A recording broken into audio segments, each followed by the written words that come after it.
Today we have a very close friend of mine, or is a rider who I look up to.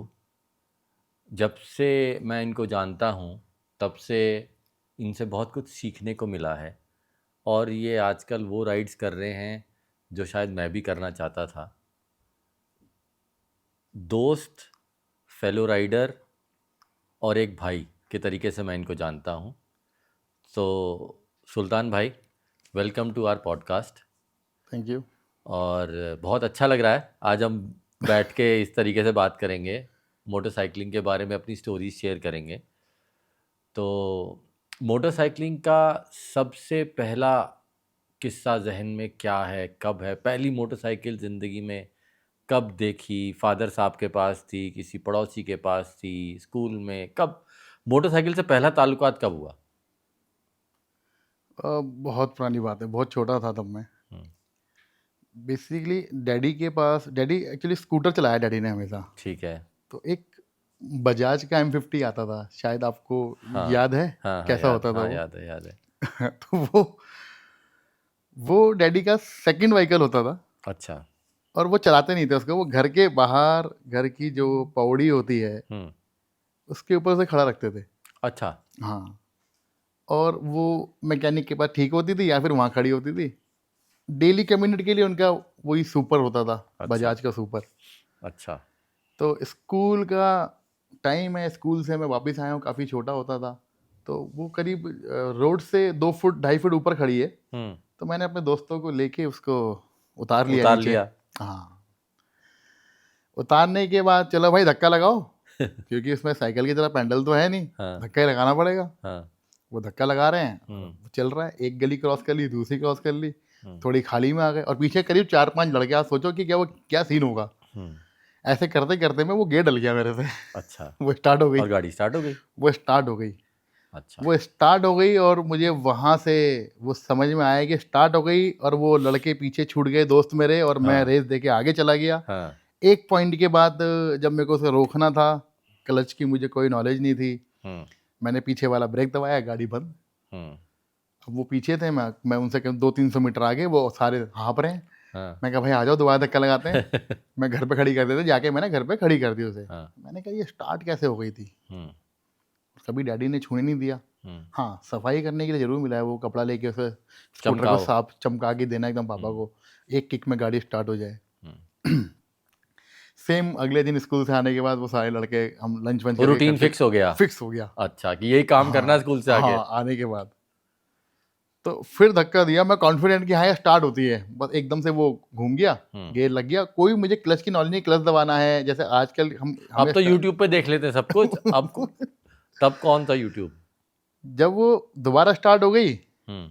तो फिर मैं अकेला ही लेके निकल गया और मैं ये देखता था कि मुझे ब्रेक ना मारनी पड़ेगी। ब्रेक मारेंगे तो बंद हो जाएगी बंद हो ना, जाएगी। क्योंकि क्लच का तो क्लच नॉलेज है ही पता नहीं। नहीं था। और मैं कह रहा यार ये इधर ब्रेक है, ये दबाओ तो गाड़ी फ्री हो जाती है। हाँ। मतलब और भाग रही है और और कुछ भाग गए। ब्रेक नहीं लग रहे। हम्म। पैर वाले ब्रेक खाली काम कर रहे हो, आगे वाला बड़ा हार्ड होता था, फ्रंट जो ब्रेक होता था। तो ऐसे करते करते करते, जैसे साइकिल की हैबिट होती है ना, एकदम से कोई सामने अचानक से आया, मैंने पीछे की ब्रेक मारी और आगे का क्लच दबा दिया थे ब्रेक समझ के। ठीक वो है। गाड़ी मेरी बंद नहीं हुई। अच्छा। मैंने कहा यार ये क्या सीन है, हम्म। और वैसे रोक दिया मैंने। अब एकदम से भी चलाना था हम्म। तो यूं छोड़ा, बंद हो गया। अब हम्म। पीछे दोस्त नहीं है, फिर मैं धक्का मार के लाया, मैंने घर खड़े। ये तीसरे चौथे दिन में आते आते मुझे ना क्लच समझ में आ समझ आ गया। गया। क्योंकि ये मुझे समझ में कैसे आया कि जब उसके बाद मैं कैलकाटा चला गया था हम्म। फैमिली के साथ में। हम्म। तो वहाँ पे येलो कलर की टैक्सी जो होती है उसमें बैठा, मैं आगे बैठा, पापा मैं आगे बैठूंगा। हम्म। तो मैं सिर्फ ड्राइवर का वो देख रहा हूँ, वो क्लच, ब्रेक और वो एक्सीलेटर यूज़ कर रहा है। वो क्लच कब दबाता है और ब्रेक कब मारता है। तो मैंने वहाँ से उस चीज़ को कनेक्ट किया, वापस आया, चलाया और मैं सीख गया। फिर वो स्टार्ट भी करने लग गए, वो गियर डालना है, हल्के हल्के क्लच छोड़ना है।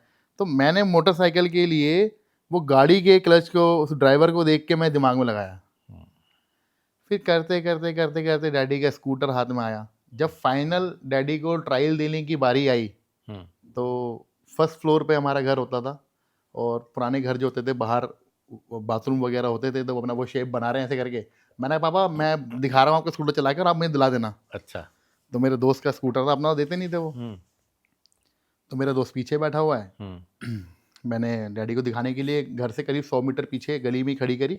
हम्म, मैं पापा आप देख लो, पापा ऐसे ऐसे करके देख रहे हैं, मेरे को शेप बना रहे हैं, मतलब ये हाँ, सीन देखो कैसा चल रहा है। हाँ, मैंने गियर डाला, क्लच छोड़ा, वो गाड़ी ऐसे 90 डिग्री खड़ी हो गई हाँ, डैडी के सामने फर्स्ट टाइम। व्हीली मार गई। हाँ। और जो लड़का जिस दोस्त का स्कूटर मैं सीख रहा था, जिसने मुझे सिखाया पूरा, उसके बाद जो हाथ मेरा पूरा साफ कराया, मैंने कहा ये हुआ कैसे, हम्म, ये हुआ कैसे? कह रहा भाई पता नहीं तूने क्या करा, ये खड़ी हो गई। हम्म, मैंने कहा इस जन्म में क्या, मुझे अगले जन्म में भी नहीं देंगे गाड़ी वो। अच्छा, और वो ऐसे खड़ी हो गई, ऐसे गिर गई। अच्छा। तो और डैडी, फादर साहब देख रहे हैं। हाँ, मैं फादर के आगे रिजेक्ट हुआ और वो अपने फादर से पिटा है। अच्छा। वो जस्ट उसके पीछे मेरा घर था। तो ये मेरा ना फर्स्ट टाइम, जो मैं जब एक मोटर वाली साइकिल से जब कनेक्ट हो रहा हूँ ना, तो ये था। ये था। उम्र नहीं थी, लाइसेंस नहीं होते थे उस टाइम पे, बहुत थोड़ा थोड़ा चला लिया। वो 10-10 20-20 रुपए का पेट्रोल डलवा के और डैडी के गाड़ियां स्कूटर। भी कितनी होती गाड़ियाँ थी, नहीं, बहुत लिमिटेड होती थी उस लोगों के टाइम पास। किसी के पास अगर टू व्हीलर में चेतक है तो यार चेतक है यार। तो बढ़िया। सुपर वाला थोड़ा सा मतलब बजाज सुपर वाला थोड़ा नीचे गरीब है समझ लो। हम्म, वो थोड़ा सा अमीर है बंदा। थोड़ा सा स्टैंडर्ड हाई। कॉलेज में मोटरसाइकिल चलाई, रिश्ता बैठा मोटरसाइकिलिंग से, नहीं कॉलेज बैठा? के अंदर रिश्ता ऐसे बैठा कि जब मैं हॉस्टल में रहता था, हम्म, तो एक रूम में 3 लोगों के लिए, 3 स्टूडेंट के लिए बेड होते थे। हम्म, तो उसमें मेरा एक छोटा भाई और एक मेरा फ्रेंड, हम हम्म, साथ में ही थे। हम तीनों एक रूम में रहते थे, लेकिन ये लोग ना पूरे दिन हल्ला गुल्ला करना मेरे को इतना पसंद नहीं था यार, तुम शोर मचाते हो। तो मैंने उनको एक अलग से रूम दिलाया। उस रूम के अंदर मैं अपनी बजाज पल्सर 180 खड़ी करता था। हम्म, एक तरफ मेरा बेड होता था, एक तरफ मेरी बाइक होती थी। अच्छा। तो मोटरसाइकिलिंग करी है, खूब करी है मैंने। शायद मैं अपने टाइम में, उस टाइम पे थोड़ा सा मतलब समझ लो कि मैं ही था जो लेके जाता था, और मेरी बाइक पे ही 5-5 6-6 लोग बैठ के वो तफरी कर रहे हैं। हम्म, जो कॉलेज के पास में एक ग्राउंड था, उसके अंदर बैठ गए, कहाँ है बाइक, अरे वो सुल्तान भाई की बाइक चला रहे हैं। मैं चला लो भाई, हम्म, तोड़ना मत। उस टाइम ये नहीं था कि हाँ यार वो उसकी केयर ऐसे करनी है, वो करनी है। दिल्ली आते थे, सर्विस सेंटर पे खड़ी करते थे, भैया देख लो क्या है, इतना ही। नहीं, आपने राइड्स तो बहुत सारी करी है, स्टोरीज तो मैंने बहुत सुनी है आपकी।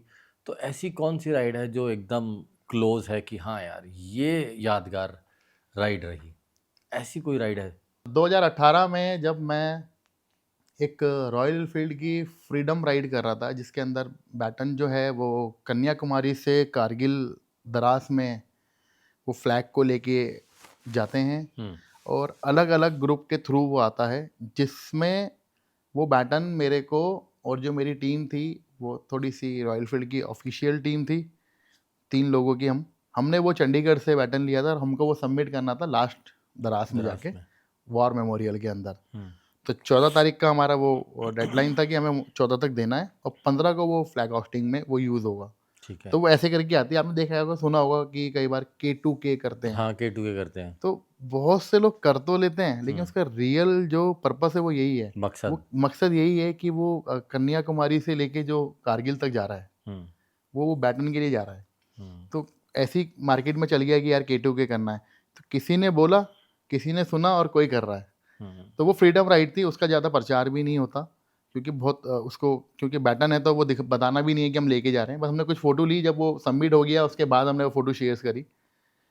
तो वहाँ मेरी लाइफ की सबसे बड़ी जो मेमोरी है, जिसके वजह से कहते हैं ना कि या तो मैं मोटरसाइकिलिस्ट बन सकता हूँ, या मुझे लाइफ टाइम के लिए छोड़ना है। रूट था मेरा चंडीगढ़ से वाया मनाली होते हुए हम्म, ले पहुँचना था। और आपको पता होगा, आपने भी किया हुआ होगा लद्दाख, तो जब हम मनाली साइड से जाते हैं तो हमें कई सारे पासेस को क्रॉस करने होते हैं, करीब 5-6 पासेस आते हैं। बिल्कुल आते हैं। और जब एक्सपीरियंस कम होता है हम्म, और थोड़े से चुलबुल होते हैं हम हम्म, राइडिंग के अंदर, तो हम कुछ ऐसी गलतियां कर देते हैं। और मैं सभी के लिए कहूँगा कि उन पासेस पे फ़ोटो खिंचवाना, या अपने आप को ना एक ऐसा दिखाना कि यार देखो मैं आया हूँ, मैं तो यहाँ भी फ़ोटो खिंचवाऊँगा, यहाँ भी खिंचाऊँगा। एक उसका वो होता है कि आप किसी पास पे हो तो 2 से 3 मिनट के लिए रुको खाली। ज़्यादा 3 देर या नहीं रुकना 4 है। किलोमीटर, ज़्यादा देर नहीं हाँ, रुकना है। 3 या 4 किलोमीटर पहले या उसके बाद हम्म, आप फ़ौरन शिफ्ट कर लो। मेरे को हो गया एएमएस, अच्छा। बहुत तगड़े वाला। मेरे गुरु मेरे साथ मेरी राइड पे थे, और उनके तो एक आपके कलीग, गुरु कौन? मेरे बताओ। गुरु रॉयल फील्ड में ही हैं, अच्छा, मिस्टर अभिषेक मोहन। अच्छा। और उनके वजह से ही मैं आज राइडिंग कर रहा हूँ, कर पा रहा हूँ। उनके वजह से ही मुझे इतना मोटिवेशन मिला हुआ है। हम्म, तो उनके साथ ही था मैं। तो जब मेरी तबीयत ख़राब हुई और सरचू के आसपास की जगह थी, रात का हमारा स्टे था। मैं पूरा मतलब समझ लो कि कहते हैं ना बेहोश वाली हालत थी। तो एक कैंप लगा रखा था मेडिकल का, वो भी रॉयल फील्ड का ही था। हम्म, जब सीजन राइड होती हैं हम्म। मई जून जुलाई अगस्त सितंबर वाली, तो वो अपने ना मेडिकल सपोर्ट देते हैं। ओके। जैसे वो बैकअप सपोर्ट भी प्रोवाइड कराते हैं कि अगर आप लोग राइड कर रहे हो तो इसी जगह पे हमारे सपोर्ट अवेलेबल है। तो मैं वहाँ पे जाके उसके अंदर एडमिट हुआ। 2 बेड लगे हुए थे उसमें, मुझे याद है अभी भी, जो उसके अंदर जो नर्स थी वो लेह से आई हुई थी, उन लोगों की भी ड्यूटी लगती है। मेरा ऑक्सीजन लेवल 62 था 62। और मैं बिल्कुल, मुझे ये लग रहा था बस मैं मुझे सुला दो। तो वो आती थी, मैं 2 थप्पड़ लगाती थी, अगर आप सो गए तो परमानेंट सो जाओगे। अच्छा। पर वो इतना अच्छा लग रहा है कि बस सो ही जाऊँ यार, देखी जाएगी मौत वगैरह क्या होती है। मतलब इस तरीके का सीन था। फिर आए मुझे उठाए। हम्म, तो जो वहाँ पे आप देखोगे, जो हम जो स्टे करते हैं ना वहाँ पे, जो हम्म। उनके जो जो दुकानें टे- ढाबे बने होते हैं, हाँ, हाँ। उसमें से एक आंटी आई, हम्म, सोनम आंटी या नाम मुझे ठीक से याद नहीं आ रहा। हम्म, वो आई और पूरा ग्रुप, एक एक राइडिंग ग्रुप है। मुझे उसी दिन एक बहुत अच्छे दोस्त मिले, आज मेरे बहुत अच्छे दोस्त हैं। हम्म, और उनके सजेशन पे मैंने अभी लद्दाख की राइड जो की थी, मैं जिसमें पूरा ग्रुप लेके गया था, हम्म, उन्हीं का सजेशन था। उनका किस्सा भी मैं बताता हूँ। हम्म। तो ये वाली जब चीज़ें सारी होने लगी वहाँ पे, तो वो जाके आंटी को लेके आए कि आंटी देखो ये, क्योंकि वो मेरे गुरुजी के जान पहचान में दोस्ती में थे, उनसे मेरी उस दिन हुई कि वो आंटी को लेके आए। आंटी ने मुझे उठाया वहीं बेड से और लेके चले गए अपने वो ढाबे के अंदर। हम्म, और देख रहे हैं वहाँ म्यूजिक चल रहा है, छोटे से ब्लूटूथ में गाने बज रहे हैं, सारे डांस कर रहे हैं और ऐसे करके लोग बैठे हुए हैं। हम्म, पूरा गर्म हो रहा है, वो बाहर ठंड बहुत थी। तो मैं भी आया। मैंने कहा अच्छा, सबने ये बोला कि अगर आप देखो सो गए ना तो फिर सो ही जाओगे। हम्म, तो मैं कहा चलो ठीक है भाई, कोशिश करता हूँ जागा ही रहूँ। हम्म। नींद बहुत आ रही है क्योंकि ऑक्सीजन लेवल जब कम हो जाता है तो आपको नींद बहुत बॉडी आती है। स्लो हो हाँ। जाती है। उन्होंने मुझे सूप ला के दिया, मैंने वो सूप पिया। सूप पी के थोड़ा ठीक लगा मेरे को। हम्म, और जो सबसे मेन बात है, गुरुजी ने ये बोल दिया, भाई तेरे यार छोटे छोटे बच्चे हैं, हम्म, तू ये बोरा विषय जो है समेट ले अपना। हम्म, राइडिंग भूल जा यार, ये पहाड़ों पे नहीं कर सकता तू। मेरे को ना बड़ा हर्ट हुआ ये चीज़ कि यार उन्होंने कैसे बोल दी ये वाली बात हम्म, कि मैं राइड नहीं कर सकता। हम्म। आप राइड नहीं कर सकते। और ये ध्यान रखना इस चीज़ का, सबसे पहले फैमिली होती है, उसके बाद सारी चीज़ होती है। वो अंदर कहते हैं लगा है, मतलब वो ऐसा लगा कि शायद कहते हैं ना वो 20% ऑक्सीजन वैसे ही बढ़ गया मेरा उस टाइम, हम्म। कि ऐसे कैसे बोल दिया। ये तो पूरा फुल ऑन रिजेक्शन है यार। हाँ। और उनके ऐसे कैसे साथ मना कर दिया? जिनके लिए, जो मेरे को हर टाइम अप्रिशिएट कर रहे हैं मेरी राइट्स के लिए या मेरे जो मैं काम करता हूँ उसके लिए, और वही मुझे ऐसे बोल रहे, तो और वही मेरे गुरु हैं, तो फिर बात तो माननी पड़ेगी ना। हम्म, अब वहाँ से बाइक स्टार्ट करी। एक किस्सा हो गया इसी बीच में। किस्सा ये था कि नेक्स्ट डे, उस टाइम पे नेटवर्क नहीं आते थे, अभी तो लद्दाख बहुत अच्छा पूरे है ना। रीजन में बहुत हाँ। अच्छे नेटवर्क है। आपका जियो एयरटेल पोस्टपेड हम्म, सब चलता है। नेटवर्क का बड़ा इशू था। और हमारा एक कोऑर्डिनेशन ये बना हुआ था कि जो भी चेक पोस्ट है जहाँ पे आप एंट्री करेंगे, वहीं पे सब लोग रीग्रुप होंगे। ठीक है। क्योंकि मैंने वहीं पे ये सीखा कि ऐसा नहीं है कि अगर आप राइड कर रहे हो तो ऐसा नहीं कि आप 3 लोग हैं, 3 लोग कॉन्वॉय में ही चलेंगे। फ्रीडम राइड है और अपनी एंजॉय करो, आपको जहाँ रुकना रुको। ये हमारा 100 किलोमीटर का पैच है या 150 किलोमीटर का है, यहाँ से वहाँ मिलेंगे। हम्म, साथ चल रहे, जो जहाँ रुक गया अपना एंजॉय करो, वापस आ जाओ। ठीक है। तो जस्ट उससे पहले आर्मी का एक कैंप था और उसके आधे किलोमीटर आगे वो चेक पोस्ट है। हम्म, तो मैंने चेक पोस्ट क्रॉस नहीं करी और मैं जाके उस कैंप के अंदर घुस गया, क्योंकि मेरे को ना बिल्कुल आगे ब्लैक दिखाई दे रहा है। हम्म, एएमएस हुआ है, ऑक्सीजन लेवल कम है बॉडी के अंदर। हम्म, तो मैंने बाइक पे, अच्छा उससे पहले जस्ट थोड़ी देर पहले, उससे 3-4 किलोमीटर पहले मैंने ब्रेक मारी। मेरे पीछे एक तीसरा बंदा भी आ रहा है मेरे साथ जो था। वो आगे वो देखता है कि मैं ऐसे लेटा पड़ा हुआ हूँ रोड पे और हम्म। मेरी बाइक ऐसे स्टैंड पे खड़ी है। अच्छा। हाँ, और वो भी ब्रेक मार रहा है देख के मेरे को। इतने में एक कमर्शियल गाड़ी जो चलती है वहाँ पे, और बलेरो वगैरह, हम्म, उसमें से एक ड्राइवर ने मेरे को ऑक्सीजन केन फेंक के दिया। मैंने हम्म, वो लिया, मैंने उसके पफ लिए, मैं ठीक हुआ बैठा। वो भाई ने भाई 4 लगा दिया आगे जाके। वो तो लेट गया है, ये वो कैसे करेगा, खतरनाक है बड़ा यार, किसे लेके आके राइड पे ये वो। अब मैंने वो चेक पोस्ट क्रॉस नहीं करी, वो 2 बंदे वहाँ मेरा वेट कर रहे हैं, मैं वो कैंप में घुस गया अपनी बाइक खड़ी करके। हम्म, जबकि मेरे ये दोनों लोग मेरे से पीछे थे और हम साइन कॉल के लिए, मतलब कहते हैं ना कि बाइक को अपना उल्टा करके रख दो, वो देख लेंगे तो रुक जाएंगे। तो वैसे ही मैंने मोटरसाइकिल रखी हुई है, वो मिस करके चले गए आगे। मैं जाके उधर एडमिट हो गया कि मैंने कहा मुझे ऑक्सीजन दे दो थोड़ी सी, नहीं हो रहा हूँ। चेक किया कि यार तो बहुत गिरा हुआ है। तो मैं 1 घंटा वहाँ सोया हूँ ऑक्सीजन लगा के। अब ये लोग परेशान हो रहे हैं वहाँ पे, जब वो क्रॉस कर लिया है। तो जब मैं वहाँ पहुँचा तो मैंने कहा आप, मैंने बाइक खड़ी करी, आपने देखा क्यों नहीं उसको? वो देखना था आपको मोटरसाइकिल को। कह रहे कहाँ थे? मैं कहा मैं वहाँ था, मैं अब ठीक हूँ, अब मैं बिल्कुल ठीक हूँ। अब उस दिन हम फिर ले पहुँचे, ले के बाद वो फिर हमने सबमिट कराया और 370 लगा हुआ था। तो अच्छा। किसी भी हाल में श्रीनगर होके नहीं आ सकते। आपको पता है वो हालात बड़े अजीब से थे उस कौन टाइम से पर। साल की बात है ये? ये है 2019। 2019। हाँ, ओके। 18-19 वाला ही है। 19 में हुआ था ये, हम्म उसके बाद कोविड आ गया था। हम्म तो 19 में ये जब हुआ तो मैंने कहा यार मैं नहीं जा रहा यहाँ से, मैं तो भैया यहाँ से अब उल्टा नहीं जाऊँगा किसी भी हाल में। ये जो 5 पासेस मैंने क्रॉस कर रहे हैं ये दोबारा मुझे नहीं करने।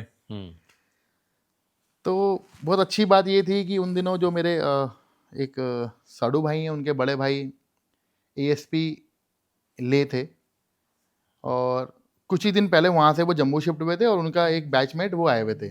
तो मैंने उनको ऐसे कह रहे कनेक्ट किया। मैंने कहा भैया ऐसे ये दिक्कत है। कह रहे कोई दिक्कत नहीं है, तू जा वहाँ पे जाके एसपी ऑफिस में जा और उनसे मिल। तो उन्होंने बोल दिया अपने फ्रेंड को। तो मैं उनसे मिला जाके। तो कह रहे क्या खाओगे? मैंने कहा मेरा तो कुछ मन ही नहीं कर रहा कुछ खाने का। मेरा ऐसा मन कर रहा है जैसे आलू मटर गोभी की सब्जी घर वाली याद आ रही है। मैं कहा मैं पिछले 5 दिन से परेशान हूँ। कह रहे कोई दिक्कत नहीं। उन्होंने घर से खाना मंगाया, वो खाया, मैं वहीं बैठा। फिर मेरे दिमाग में ये बात आई कि यहाँ पे मेरे को ना इंटरनेट एक्सेस मिल जाएगा, मैं अपनी फ़्लाइट की टिकट बुक कर सकता हूँ यहाँ से, और मैं यहीं पे अपनी बाइक छोड़ के निकल जाऊँगा। मतलब ये आप वो सोच देखो कि मुझे रिजेक्ट करने की बात चल रही है कि तू राइड नहीं करेगा आगे, मैं अपनी बाइक छोड़ रहा वहाँ पे। मैंने फ़्लाइट बुक करी 15 अगस्त के दिन, 14 को वो सबमिट हो गया, 15 अगस्त के दिन की बात है, और 14 को ही वापसी में वहाँ बैठा हुआ हूँ। अब आप देखो नेटवर्क नहीं चल रहा तो ओटीपी कैसे आएगा फ्लाइट बुक करने के लिए? तो उस टाइम एक क्रेडिट कार्ड था वो एमएक्स के नाम से, वो मेरे वाइफ का था, मैं कैरी कर रहा था उसे। उस पर ना मेल पे भी ओटीपी देते थे वो। अच्छा। वो ओटीपी करके मैंने वो टिकट बनाई। मैंने सुबह की फ़्लाइट पकड़ी। मेरे वाइफ को बोला मेरी बहुत तबीयत खराब है, लेने आ जा, मैं कैब से भी नहीं आ सकता। तो वो बेचारी आते आते उसने 2 किलो सेब खरीदे होंगे। आप ये देखना, हंसोगे अभी आप थोड़ा सा। 2 किलो सेब घर में बच्चों के लिए लेके और मुझे एयरपोर्ट पिक करने आई है। अच्छा। जैसे ही मैं लैंड हुआ और बाहर निकल के आया, मुझे ऐसी भूख लगी है, मैं 2 किलो सेब खा गया। 2 किलो सेब गाड़ी में खा गया 30 किलोमीटर घर आते आते। अच्छा। और यहाँ बिल्कुल ठीक। कहाँ 15 अगस्त को मुझे मतलब सांस नहीं आ रही है, मैं फ्लाइट करके वापस आ रहा हूँ, और 15 दिन शाम को दोस्तों पतंगे उड़ा रहा हूँ। वो शाम के बाद वापस घर आके मैं ये सोचता हूँ कि ये कैसे होगा, ये तो बहुत गड़बड़ है मामला। अगर ये वाली चीज़ मेरे साथ होगी तो वहाँ कौन होगा? वहाँ तो ये थे समझदार लोग।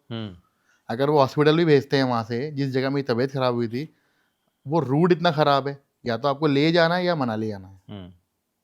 बिल्कुल, है ना? तो ये मेन किस्सा था जिस टाइम मैंने ये सोचा कि शायद मेरी राइडिंग जा रही है, नहीं कर पाऊँगा। फिर इसकी थोड़ी सी तैयारी होती है, एक्सरसाइज होती है, वो काफ़ी सारे टोटके होते हैं, वो लहसुन का पानी पीना होता है, और वो कपूर रखनी होती है। ये कर करके फिर मैंने हर साल लद्दाख किया। साल में 2-2 3-3 बार मैंने स्पीति का सर्किट किया, और होता चला गया। और अभी आज जब मैं ये राइड करके आया हूँ रिसेंटली, तो मैं देख रहा हूँ अच्छे बंदों को मतलब एएमएस हो रहा है और मैं मस्त घूम रहा हूँ। और क्या खा रहा था जाने से पहले? मैं चीज़ ऑमलेट खा रहा हूँ, ठीक है, बटर ऑमलेट खा रहा हूँ, घी तेल मक्खन सब ज़्यादा खा रहा हूँ। मुझे नहीं करना कोई भी प्रिकॉशन रखना, क्योंकि अब मैं उस लायक हो गया, बॉडी यूज्ड हो गई। हाँ, अब मेरी बॉडी को यहाँ दिक्कत है। मैं जब वहाँ था सोचा दिल्ली में यार बड़ा पॉल्यूशन है, मैं कैसे जाके करूँगा, तो वहाँ पे बल्कि अच्छी सांस आ रही है अब। वो तो है। तो ये किस्सा था, उस राइड ने जिंदगी बदल दी। हाँ, उससे मेरी बदली, क्योंकि उससे एक्चुअली डिसिप्लिन में आना, डिसिप्लिन बहुत ज़रूरी है। डिसिप्लिन तो हर चीज़ में ज़रूरी है सुल्तान भाई। वो मौज मस्ती समझ में आ गया, और आज चाहे मुझे कितना भी मैं कॉन्फिडेंट हूँ, पर रुकता नहीं हूँ पास पे। 2 मिनट 3 मिनट सबको लेके नीचे, वो इम्पोर्टेंट है। जो हम लोगों ने सीखा है वो और लोगों को सिखाना उतना ही इम्पोर्टेंट है। बिल्कुल। हम लोग जो गलतियां करके गुजरे हैं वो और लोग तो ना करें। हर पैशन के लिए डिसिप्लिन सबसे इम्पोर्टेंट चीज़ है, चाहे वो मोटरसाइकिलिंग हो, चाहे कोई भी स्पोर्ट हो, चाहे एजुकेशन हो आपकी, चाहे किसी भी चीज़, आर्टिस्ट हो कोई, डिसिप्लिन तो सबके लिए ज़रूरी है, उसमें तो कोई दो राह है नहीं। बिल्कुल डिसिप्लिन तो सबके लिए ज़रूरी है और ये सबक है। इनफैक्ट मेरी भी कोशिश यही रहती है कि जो हम लोगों ने सीखा है, जो हम लोगों ने गलतियाँ करी हैं, वो हम और लोगों को ना करने दें। अब जैसे आपने बताया इतनी दफ़ा आप लद्दाख कर चुके हो, तो अब तो आपकी बॉडी यूज टू इट है, लेकिन हाँ पहली दफ़ा चैलेंज आया था। बिल्कुल यूज टू भी है और साथ में मैं वो ध्यान भी रखता हूँ हम्म क्योंकि जब मैं लद्दाख राइड कर रहा होता हूँ तो हर बार मेरे साथ नए चेहरे होते हैं हम्म क्योंकि सबका ड्रीम होता है और आदमी अपनी लाइफ में एक या दो बार ही अफोर्ड भी कर पाता है। काफ़ी महंगी राइड पड़ती है ये। हम्म तो उन लोगों को ना वो समझाना बहुत ज़रूरी हो जाता है कि ऐसा नहीं है कि आप कहीं और जगह घूम रहे हो, एंजॉय कर रहे हो। हम्म आपका और आपकी मोटरसाइकिल का, दोनों का हेल्थ बहुत अच्छा रहना ज़रूरी है इस ट्रिप के अंदर। हम्म ऐसे नहीं है कि आप डर्ट ट्रैक करते हो, ये करते हो या आपको व्हीली मोटोक्रॉस मारने कर का रहे हो, शौक है, कुछ भी कर रहे हो। आप अपने घोड़े को लेके जा रहे हो लद्दाख में, तो वो 15 दिन तक आपके साथ रहेगा। उसको कुदाना नहीं है कहीं पे, आपको दिखेंगे बहुत, मन करेगा हम्म कि मैं तो पानी में से निकाल दूंगा या मैं वहाँ पे जंप करा दूंगा। पीछे ग्रुप चल रहा होता है, वो सोचता है ये तो कूद गया आदमी, हम्म आगे वाला, पीछे वाला घबराता है। तो मैं कहा सबके लिए जो सबसे कमजोर बंदा होता है आपके कॉन्वॉय के अंदर, आपके ग्रुप के अंदर, पूरी राइड आपको उस बंदे के अकॉर्डिंगली डिजाइन करनी पड़ती है। उसकी पोजीशन क्या रहेगी, मैं मोस्टली हमेशा उसे अपने पीछे ही रखता हूँ। काफ़ी लोग बीच में रखते हैं, हम्म मैं अपने जस्ट अपने साथ रखता हूँ कि मुझे फॉलो करो, मेरे टायर को फॉलो करो। और ऐसा भी नहीं है कि पूरा 100% फॉलो करो, हो सकता है कि मुझसे भी गलती हो रही हो। हम्म आँख ब्लाइंडली पूरा नहीं जाना। आप ठीक है, आप 50-60% मेरे को देखो और जस्ट अपने आप को भी जज करो कि मैं निकल गया, पता आप ना निकल पाओ। हम्म तो ये चीज़ होती है। तो जो भी एक दो लोग थोड़े स्लो होते हैं उनको साथ में ही रखता हूँ। और फिर 2-3 दिन जब राइड हो जाती है तो फिर वो चेंज भी करते हैं, आज आप लीड करो, हम्म आज आप सेव करो, मैं फ्रीली चल रहा हूँ। कभी कभी मेरे को भी ऐसा भूत चढ़ जाता है, यार मैं कंटेंट तो शूट हो ही रहा है, मैं भी कर दूँ। हम्म तो अभी इसी राइड पे लास्ट वाली जो मैं कर रहा था, तो लास्ट वाली कौन सी राइड? लास्ट ये थोड़ा यूनेस बताइए उस राइड के बारे में। एक्चुअली मैं पिछले साल भी मैंने किया था, इस साल भी ये यूनेस्को का एक कोलैबोरेशन हुआ है रॉयल फील्ड के साथ में। हम्म तो ये राइड थी अभी हिमालयास में लद्दाख की। तो मैं इसके 4 बैच में था। तो टोटल 4 बैच थे इसके, चौथे सबका बैच अलग, में हाँ चौथे बैच में था मैं, क्या सेकंड। मकसद क्या है ये राइड करने का, यूनेस्को और रॉयल एनफील्ड की राइड का ऑब्जेक्टिव? मतलब क्या करना क्या चाह रहे हो मिलके? कल्चरल हेरिटेज को लेके कुछ करना चाह रहे हैं क्या? आइडिया क्या है? आइडिया जितना मैं समझता हूँ, हम्म इसके अंदर क्या है कि काफ़ी सारी चीज़ें ऐसे जो हम लोगों को नहीं पता है। हम्म हम ऐसे बड़े शहरों में रहने वाले लोगों को, जिनको नहीं पता है। हम्म और कुछ चीज़ें ऐसी हैं जो आप ये समझो कि उनका कल्चर, वो हम कैसे वो एक्सपोज कर सकते हैं लाके, कि वो कैसे अपनी ज़िंदगी में अपना जीवन कैसे व्यतीत कर रहे हैं। अच्छा। तो वहाँ जाना, उनकी पूरे रोज़मर्रा की ज़िंदगी कैसे है, वो क्या उनका कल्चर है, रूटीन क्या है? खाना-पीना कैसे है, सब चीज़, रूटीन कैसे है, इसके अलावा वो क्या काम करते हैं। तो आप उन्हीं लोगों के साथ रहते हो उन विलेजेस में, उन्हीं के घरों के अंदर? बिल्कुल, बहुत उनके बढ़िया। साथ, उनके घर में, उनके साथ ही खाना होता है, बैठना होता है। वो हमारी चीज़ों को पूछते हैं। हमारी चीज़ें इतनी इंटरेस्टिंग नहीं होती जब उनको बताते हैं, लेकिन जब हम उनके बारे में पूछते हैं, वो बताते हैं, तो बड़ा इंटरेस्टिंग होता है। और वहाँ तो सर्दियों में टेम्परेचर भी काफ़ी नीचे आता होगा। आप सर्दियों की बात कर रहे हो? अभी 15 दिन पहले -9 था। तो वो तो -20, 25, 30 जाता आराम होगा। से, बहुत आराम से जाता है। तो माइनस ये तीस में नॉर्मल रहता है सर्दियों में, कि -20, 15, 25 ये तो रहता ही है। और वहाँ तो कोई कम्युनिकेशन है नहीं। है ही नहीं। तो ऐसी जगह फिर मेडिकल फैसिलिटीज़ कैसे होती हैं? वहाँ के लोग एक तो बीमार कम होते हैं, हम्म बहुत ज़्यादा फिट हैं, हम्म उनका इम्यून सिस्टम बहुत स्ट्रांग है। अच्छा। हमसे हम खुद अपने शरीर को लेके नहीं चल पाते, वो तो 50-50 किलो का वज़न लेके चल रहे हैं। तो और कोई साधन और कोई और तरीका ही नहीं है सामान मूव करने का? आप ये लगा लो 80 साल के लोग, 100 साल के लोग, वो हम्म ऐसे चल रहे हैं। मैंने कहा भाई हमसे नहीं चला जाएगा, हम्म। हम चाहे कितनी भी जिम करते एक हो। तो सुल्तान भाई उनकी डाइट बहुत अच्छी है। खाना बिल्कुल रॉ है उनका, खाना कोई बिल्कुल रॉ है। उनके खाने पीने में कोई ऐसा केमिकल नहीं है। हम्म बिल्कुल ऑर्गेनिक उगाते हैं, साफ शुद्ध हवा में रहते हैं वो। खाते हैं। कुछ चीज़ें होती हैं जो उन्हें खरीदनी पड़ती हैं, क्योंकि अब धीरे-धीरे थोड़ा-सा हो भी रहा है, क्योंकि मैंने अभी ये पूछा था इनसे, हम्म। उन्होंने बोला कि आज से 10 साल पहले, 15 साल पहले और ज़्यादा ठंड रहती थी। अच्छा। हाँ, तो उन्होंने बोला कि अब यहाँ पे ना मतलब सेब भी उग जाता है। अच्छा। तो मैंने कहा सेब उग जाता है? तो हम तो खुश हो गए यार, सेब उगता है। हाँ। उन्होंने अपना जो उनका एक्सप्रेशन था वो थोड़ा अच्छा नहीं था। अच्छा, कह रहे सेब उगने का मतलब ये जगह खराब हो गई। ऐसा क्यों? एक पर्टिकुलर टेम्परेचर होता है, यानी कि उस टेम्परेचर तक वो मतलब जो है बढ़ रहा है। अच्छा, वो ग्लोबल वार्मिंग की हाँ, वजह से कुछ ऐसा। गर्मी हो रही है जो पहले नहीं होती थी, तो इसलिए वो लोग उस जगह सेब उगा पा रहे हैं। बिल्कुल ठंडा है वो, लेकिन उनके हिसाब से ये है कि वो ऐसा मानते हैं कि अगर यहाँ पे सेब उग जा रहा है, अगर सेब निकल रहा है, तो ये जगह भी अब जो है वैसे नहीं रही। तो मैं बड़ा सोचने लगा यार, हम तो बड़े खुश हो रहे थे कि सेब है, मुझे शिमला याद आ गया, कश्मीर याद आ गया, हम्म। और ये कह रहे हैं कि सेब ऐसा नहीं होना चाहिए। तो मुझे उस दिन समझ में आया कि हाँ, रीज़न क्या है इसका। और मतलब कितना, वो विलेज कितना बड़ा था, कितने लोग थे? बहुत छोटा-सा विलेज, 20-25 घर होंगे और काफ़ी दूर-दूर हैं। अच्छा, मतलब पास-पास भी नहीं, नहीं नहीं, है? पास-पास नहीं तो है। वो लोग वहाँ पे क्या खेती करते हैं, कैसे करते हैं? उनकी खेती भी है, और आजकल तो थोड़ा-सा मतलब जो उनके घर के जो अब ये जनरेशन है, कुछ लोग टूरिज़्म के अंदर लग गए हैं। अच्छा, वैसे क्योंकि होम स्टेज। होम स्टेज़ है, इसके अलावा जो टूर वगैरह होते हैं, पैकेजेस होते हैं, उन सब चीज़ों में जुड़ गए ना, क्योंकि उनके पास ये टूरिज़्म ही है और क्या है, और ज़्यादा तो तो कुछ कुछ नहीं। ऐसा है नहीं। उसके नियर बाई में आपका पादुम पड़ता है, अराउंड 15-16 किलोमीटर है उस गाँव से। अच्छा, पदुम 16 15-16 हाँ, किलोमीटर। तो उनको कुछ भी लेना है, कुछ भी लाना है तो पदुम ही जाना पड़ेगा, अच्छा। और या फिर उसके अलावा जो है वो कारगिल जाना पड़ेगा, या फिर ऊपर लेह जाना पड़ेगा। अच्छा। तो यही इनकी बस कनेक्टिविटी है जो सारी है। और मैंने ये भी देखा सुल्तान भाई, पहाड़ों के लोग ना बड़े सिंपल होते हैं, बहुत। कॉम्प्लिकेटेड चीज़ें नहीं करते, कॉम्प्लिकेटेड ज़िंदगी नहीं होती उनकी। उनका रहने का, समझने का, चीज़ों का और सोचने का तरीका बहुत ही सीधा और सिंपल रहता है। और शायद हम मेट्रो सिटीज़ में रहने वाले अननेसेसरी चीज़ों को कॉम्प्लिकेट करते हैं। मुझे कई दफ़ा तो ये भी लगता है, वहाँ जाके रियलाइज़ होता है कि यार जितने सिंपल रखोगे चीज़ें उतना बिल्कुल, बेटर रहता है। बहुत ज़रूरी है।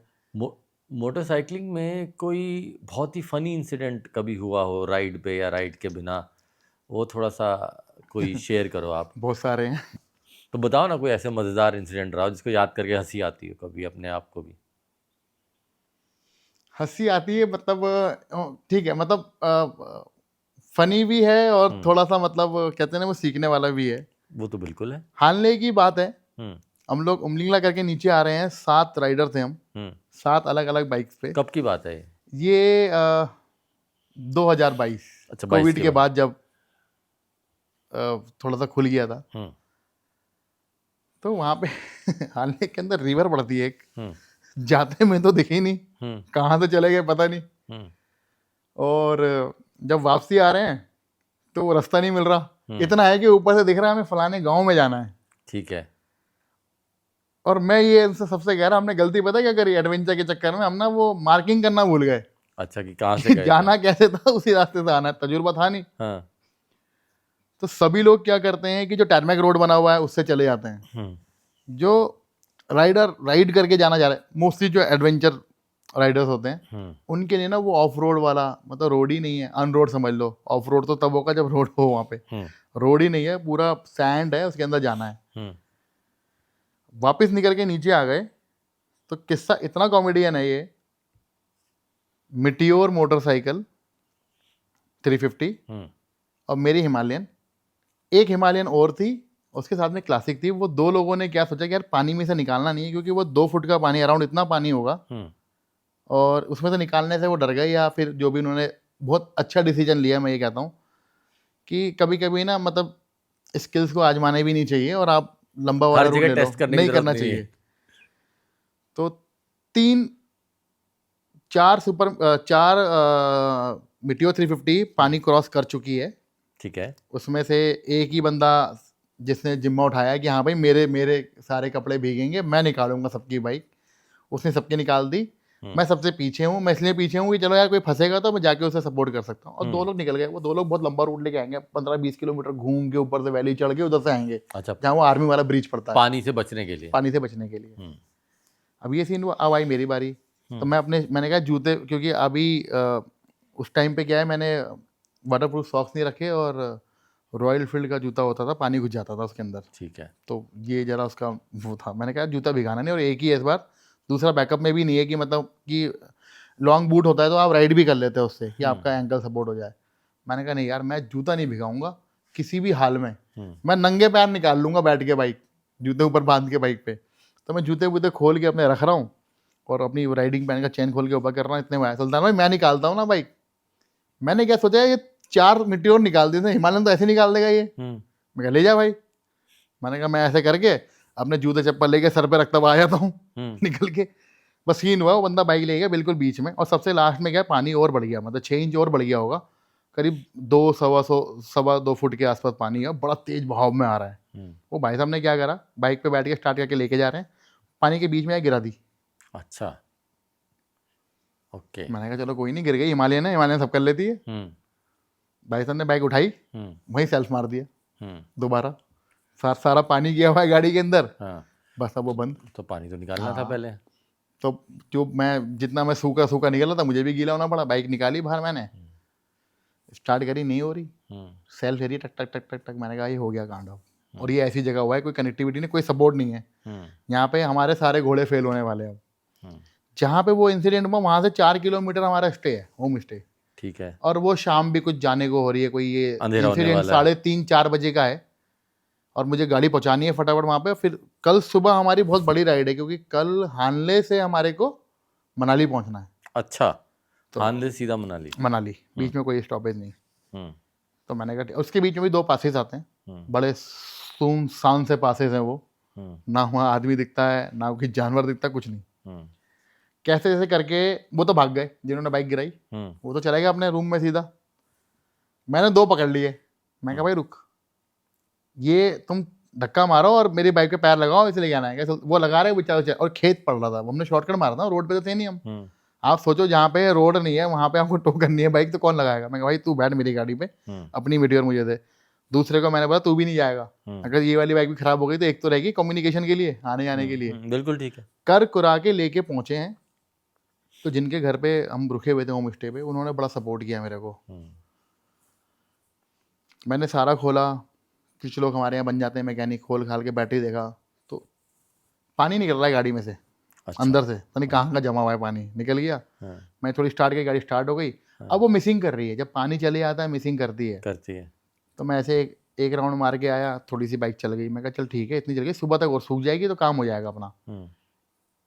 लास्ट में पता नहीं क्या मेरे को वो हुआ दिमाग में कि एक बार नीचे का चक्कर लगा के आता हूँ, मेंटली मुझे सेटिस्फेक्शन मिल जाएगा। जैसे ही मैं नीचे उतरा बाइक लेके, नीचे तो गई है, वापसी ऊपर आते हैं बंद हो गई वो। अच्छा। मतलब मैं सबको तंग कर चुका हूँ मेरी बाइक के लिए, अब वो धक्का लगा के ऊपर लानी पड़ेगी, स्टार्ट होगी नहीं। अच्छा। फोन वहाँ मिलते नहीं है, नहीं मिलते बाइक वहाँ छोड़ी, मैं 4 से 5 मिनट पैदल पे, गाड़ी बंद हो गई नीचे। वो निकम्मे यार दोस्त तो नहीं आए, वो बेचारा होम स्टे वाला आया साथ में, वो और मैं धक्का मार के ऊपर लेके आए। गाड़ी खड़ी करी, उनके पास ना कुछ चीज़ थी, कुछ सोलर पैनल वाला कुछ रखा हुआ था, ऐसा कुछ डिवाइस, जिससे उन्होंने मेरी बैटरी को कुछ टोचन वोचन करके थोड़ी सी पावर दी, स्टार्ट हो गई गाड़ी। उन्होंने कहा कि थोड़ी देर जो है तो बैटरी की प्रॉब्लम, बैटरी इसलिए हो गई कि सेल्फ बहुत ज़्यादा ले लिया ना हमने, डाउन हो जाती है बैटरी, तो अब ज़्यादा कर नहीं सकते। उस टाइम इतनी नॉलेज थी नहीं कि नहीं यार ये भी ध्यान रखना, ये भी रखना है, ठीक है घोड़ा है चलेगा अपना। तो जैसे टोचन करके उन्होंने करा तो मैंने स्टार्ट छोड़ी गाड़ी को, और उन्होंने क्या है कि थोड़ी देर स्टार्ट कर लो, नहीं होगा तो फिर मैं इसी बांध दूंगा। तो वो सोलर वाला उन्होंने बैकअप था, वो शायद घर में कोई लाइट वाइट यूज़ करते हैं, उन्होंने बेचारों ने उससे मेरे को पावर दी इसके अंदर। अच्छा। ये हो गया। अगले दिन राइड स्टार्ट करी, स्टार्ट करके न्यूमा होते हुए एक बीच में शॉर्टकट है जो अभी मैप में रूट भी नहीं है वो, उसके अंदर से आना 2 पासेस पड़ते हैं, उसके बाद आप जाके वो पांग वाला जो हाईवे है, जो अपना ले मनाली हाईवे है, उस पर कनेक्ट करेंगे, पांग सरचू होते हुए फिर हम मनाली के लिए आएंगे। तो बस कैसे करके जब हाई पास पे पहुंचे ना 16,000 फीट पे, मेरी गाड़ी फिर वहाँ पे मिसिंग करने लग गई। अच्छा। हाँ, मिसिंग करने लग गई। मैंने कहा मैं क्या करूँ उसका, ये इतना फ्रस्ट्रेट हो गया था, मैंने कहा बाइक छोड़ दूंगा यहाँ पे, किसी के साथ भी चले आऊँगा सामान लेके अपना। फिर वहाँ पे दोबारा हमने बाइक खोली, मैंने ना वहाँ पे एयर फिल्टर निकाला। एयर फिल्टर मेरी गलती हो गई, मैंने एयर फिल्टर पहले निकाला नहीं, मैंने जब वहाँ निकाला एयर फिल्टर तो एयर फिल्टर से भी 200-250 ग्राम पानी निकल रहा है। अगर एयर फिल्टर मैंने में कहा पानी है तो एयर फिर तो फिल्टर, मिसिंग करेगी। मैंने कहा एयर फिल्टर का ही इशू था इसका ओके। मतलब। अब सबके पास ना कैलकुलेटेड फ्यूल है। हम्म एक किस्सा और भी है, कैलकुलेटेड फ्यूल कैसे कि जितनी रेंज पे जाना है जो पेट्रोल पंप मिलेगा उसके हिसाब से ऑलमोस्ट वही होगा, 1-1.5 लीटर बचेगा। हमने दिमाग लगा रखा है सारा, ज़्यादा बाइक भगानी नहीं है, फ्यूल फूकना नहीं है, अब वो फिल्टर भी सुखाना है। तो मैंने कहा देख भाई मैं अपनी बाइक पे तो नहीं करूँगा, अब तुम दोनों लोगों में से अपनी मटेरियल स्टार्ट करो। मैंने वो उनके सिलेंसर पे लगाया और उसको सुखाया जितना सुखा सकता था, बारी है। बारी करके सबसे थोड़ा थोड़ा करके उसको सुखा लिया। ठीक है। दोबारा फिट किया, मेरी गाड़ी बिल्कुल ओके। सब चीज़ कर करा के हानले से हम लोग रात को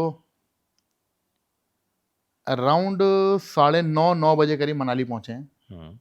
और डिसीजन हो रहा है कि रात को मनाली रुक जाते हैं। कुछ लोगों को चाबी लगी हुई, नहीं यार घर चलते हैं, रात रात तो खाली मिलेगा, पहुंच जाएंगे। क्या सोल्यूशन निकला है, 3 बंदे रुकेंगे, 4 जाएंगे। अच्छा। और उसमें से मैं भी जाने वाला, लेकिन पहले डिसीजन था रुकने वाला, तो मैं दबा के खा चुका हूँ। अच्छा। हाँ मतलब 4 बटर नान, तैयारी रुकने की थी लेकिन तैयार पड़ रुकने रहा की थी। जाना। हाँ तैयार रुकने की थी। फिर वो वाली बात हो जाती है ना, किसी ने बोल दिया एक रिकॉर्ड बन जाएगा कि नॉन स्टॉप गए हैं। हाँ। मैं कहा चलो भाई एक रिकॉर्ड सही। और क्योंकि आप देखोगे ना कि हानले से दिल्ली नहीं आता कोई भी, कहीं ना कोई कहीं नहीं बीच में रुक आता, जाता है। कोई नहीं आता। वो रात चली गई पूरी, वो दिन निकल गया पूरा, शाम को हम दिल्ली आ गए। पर सबसे हेल राइड जिसे कहते हैं ना, मेरी लाइफ का सबसे गंदा एक्सपीरियंस, जिंदगी में कभी भी ऐसा मत करो। और वो जब जब आप बटर चिकन के साथ 4 नान लपेट चुके हो, उसमें एक डिसीजन और लिया गया कि मैंने कहा मैं लीड पे नहीं जाऊंगा, क्योंकि देखो मेरे को आएगी नींद, मैं तो फिर तेज चलाऊंगा, मैं चलूंगा पीछे, आप लीड करो। जिनके पास वो 4 लाइट अलग से लगा लेते हैं, जो हम जाके थोड़ा सा कहते हैं ना कि ये भी बहुत बड़ा गंदा ही है, आप फालतू लाइट लगाते हो और दूसरे लोगों को डिस्टर्ब करते हो और अपने लिए पूरा दिन निकाल के चल रहे हो। उनके पीछे मैं चल रहा हूँ, मेरे पीछे 2 लोग और चल रहे हैं। तो उन्होंने बोला स्पीड रखेंगे 50 की, क्योंकि मनाली से नीचे उतरना है, पूरा वो 250 किलोमीटर पूरा रेंज वही है, हिली एरिया है, तो देख के चलना है। ठीक है चलो भाई आराम से। अब वो झपकी आ रही है, झपकी आ रही है, मेरे पीछे वाला जो है, अच्छा कोई किसी से, सबको आ रही झपकियाँ, सबको आ रही, कोई किसी से बोल नहीं रहा कि ये टशन खराब हो जाएगा ना वो। तो मैं सबसे क्या कहता हूँ कि पहली झपकी माफ है भाई, पर पहली झपकी के बाद ना दूसरे का चांस मत दो कभी भी। तो मेरे साथ ही सीन हो गया, पहला भी हो गया, दूसरा भी हो गया, तीसरा भी हो गया और चले जा चौथा भी हो गया। चले जा क्योंकि जो आगे चल रहे थे ना उनकी बहुत रिस्पेक्ट करते थे। हाँ। उनकी बात का मतलब बहुत, सभी लोग उनको बहुत अच्छे से फॉलो करते थे, मानते थे। मैं कहा भैया आप चलाओ, आपके पीछे चल रहे हैं। वो तो ऐसे मुड़ गए, हम सीधे निकल गए नींद में ही। हाँ। आधी गाड़ी वो नींद में चल रही है। हाँ। पीछे वाला बंदा है, सुल्तान भाई यार एक काम करते हैं, रूम लेते हैं। हो नहीं रहा है, हो नहीं रहा है, दिक्कत हो रही है। मैं तो अभी आपकी बाइक पे घुस जाता पीछे से। मैंने कहा भाई तू आगे आ जा, तेरे पीछे मैं चल रहा हूँ। और ये करते करते, और अभी क्या हुआ देखो, कुछ भी नहीं हुआ, बस मनाली जस्ट क्रॉस किया है। अच्छा अभी शुरुआत ही जस्ट है। मनाली क्रॉस किया है, अंधेरा सन्नाटा हो गया है बिल्कुल वहां। हाँ। क्रॉस किया है, करने के बाद में ये सीन चालू। मैं कहा पूरी रात काटनी है, पूरा दिन कटेगा, 500 किलोमीटर घर है भाई, कैसे पहुंचेंगे यार, एक कमरा ले ले भाई कैसे भी करके। नहीं मान रहा कोई, टशन खराब हो जाएगा।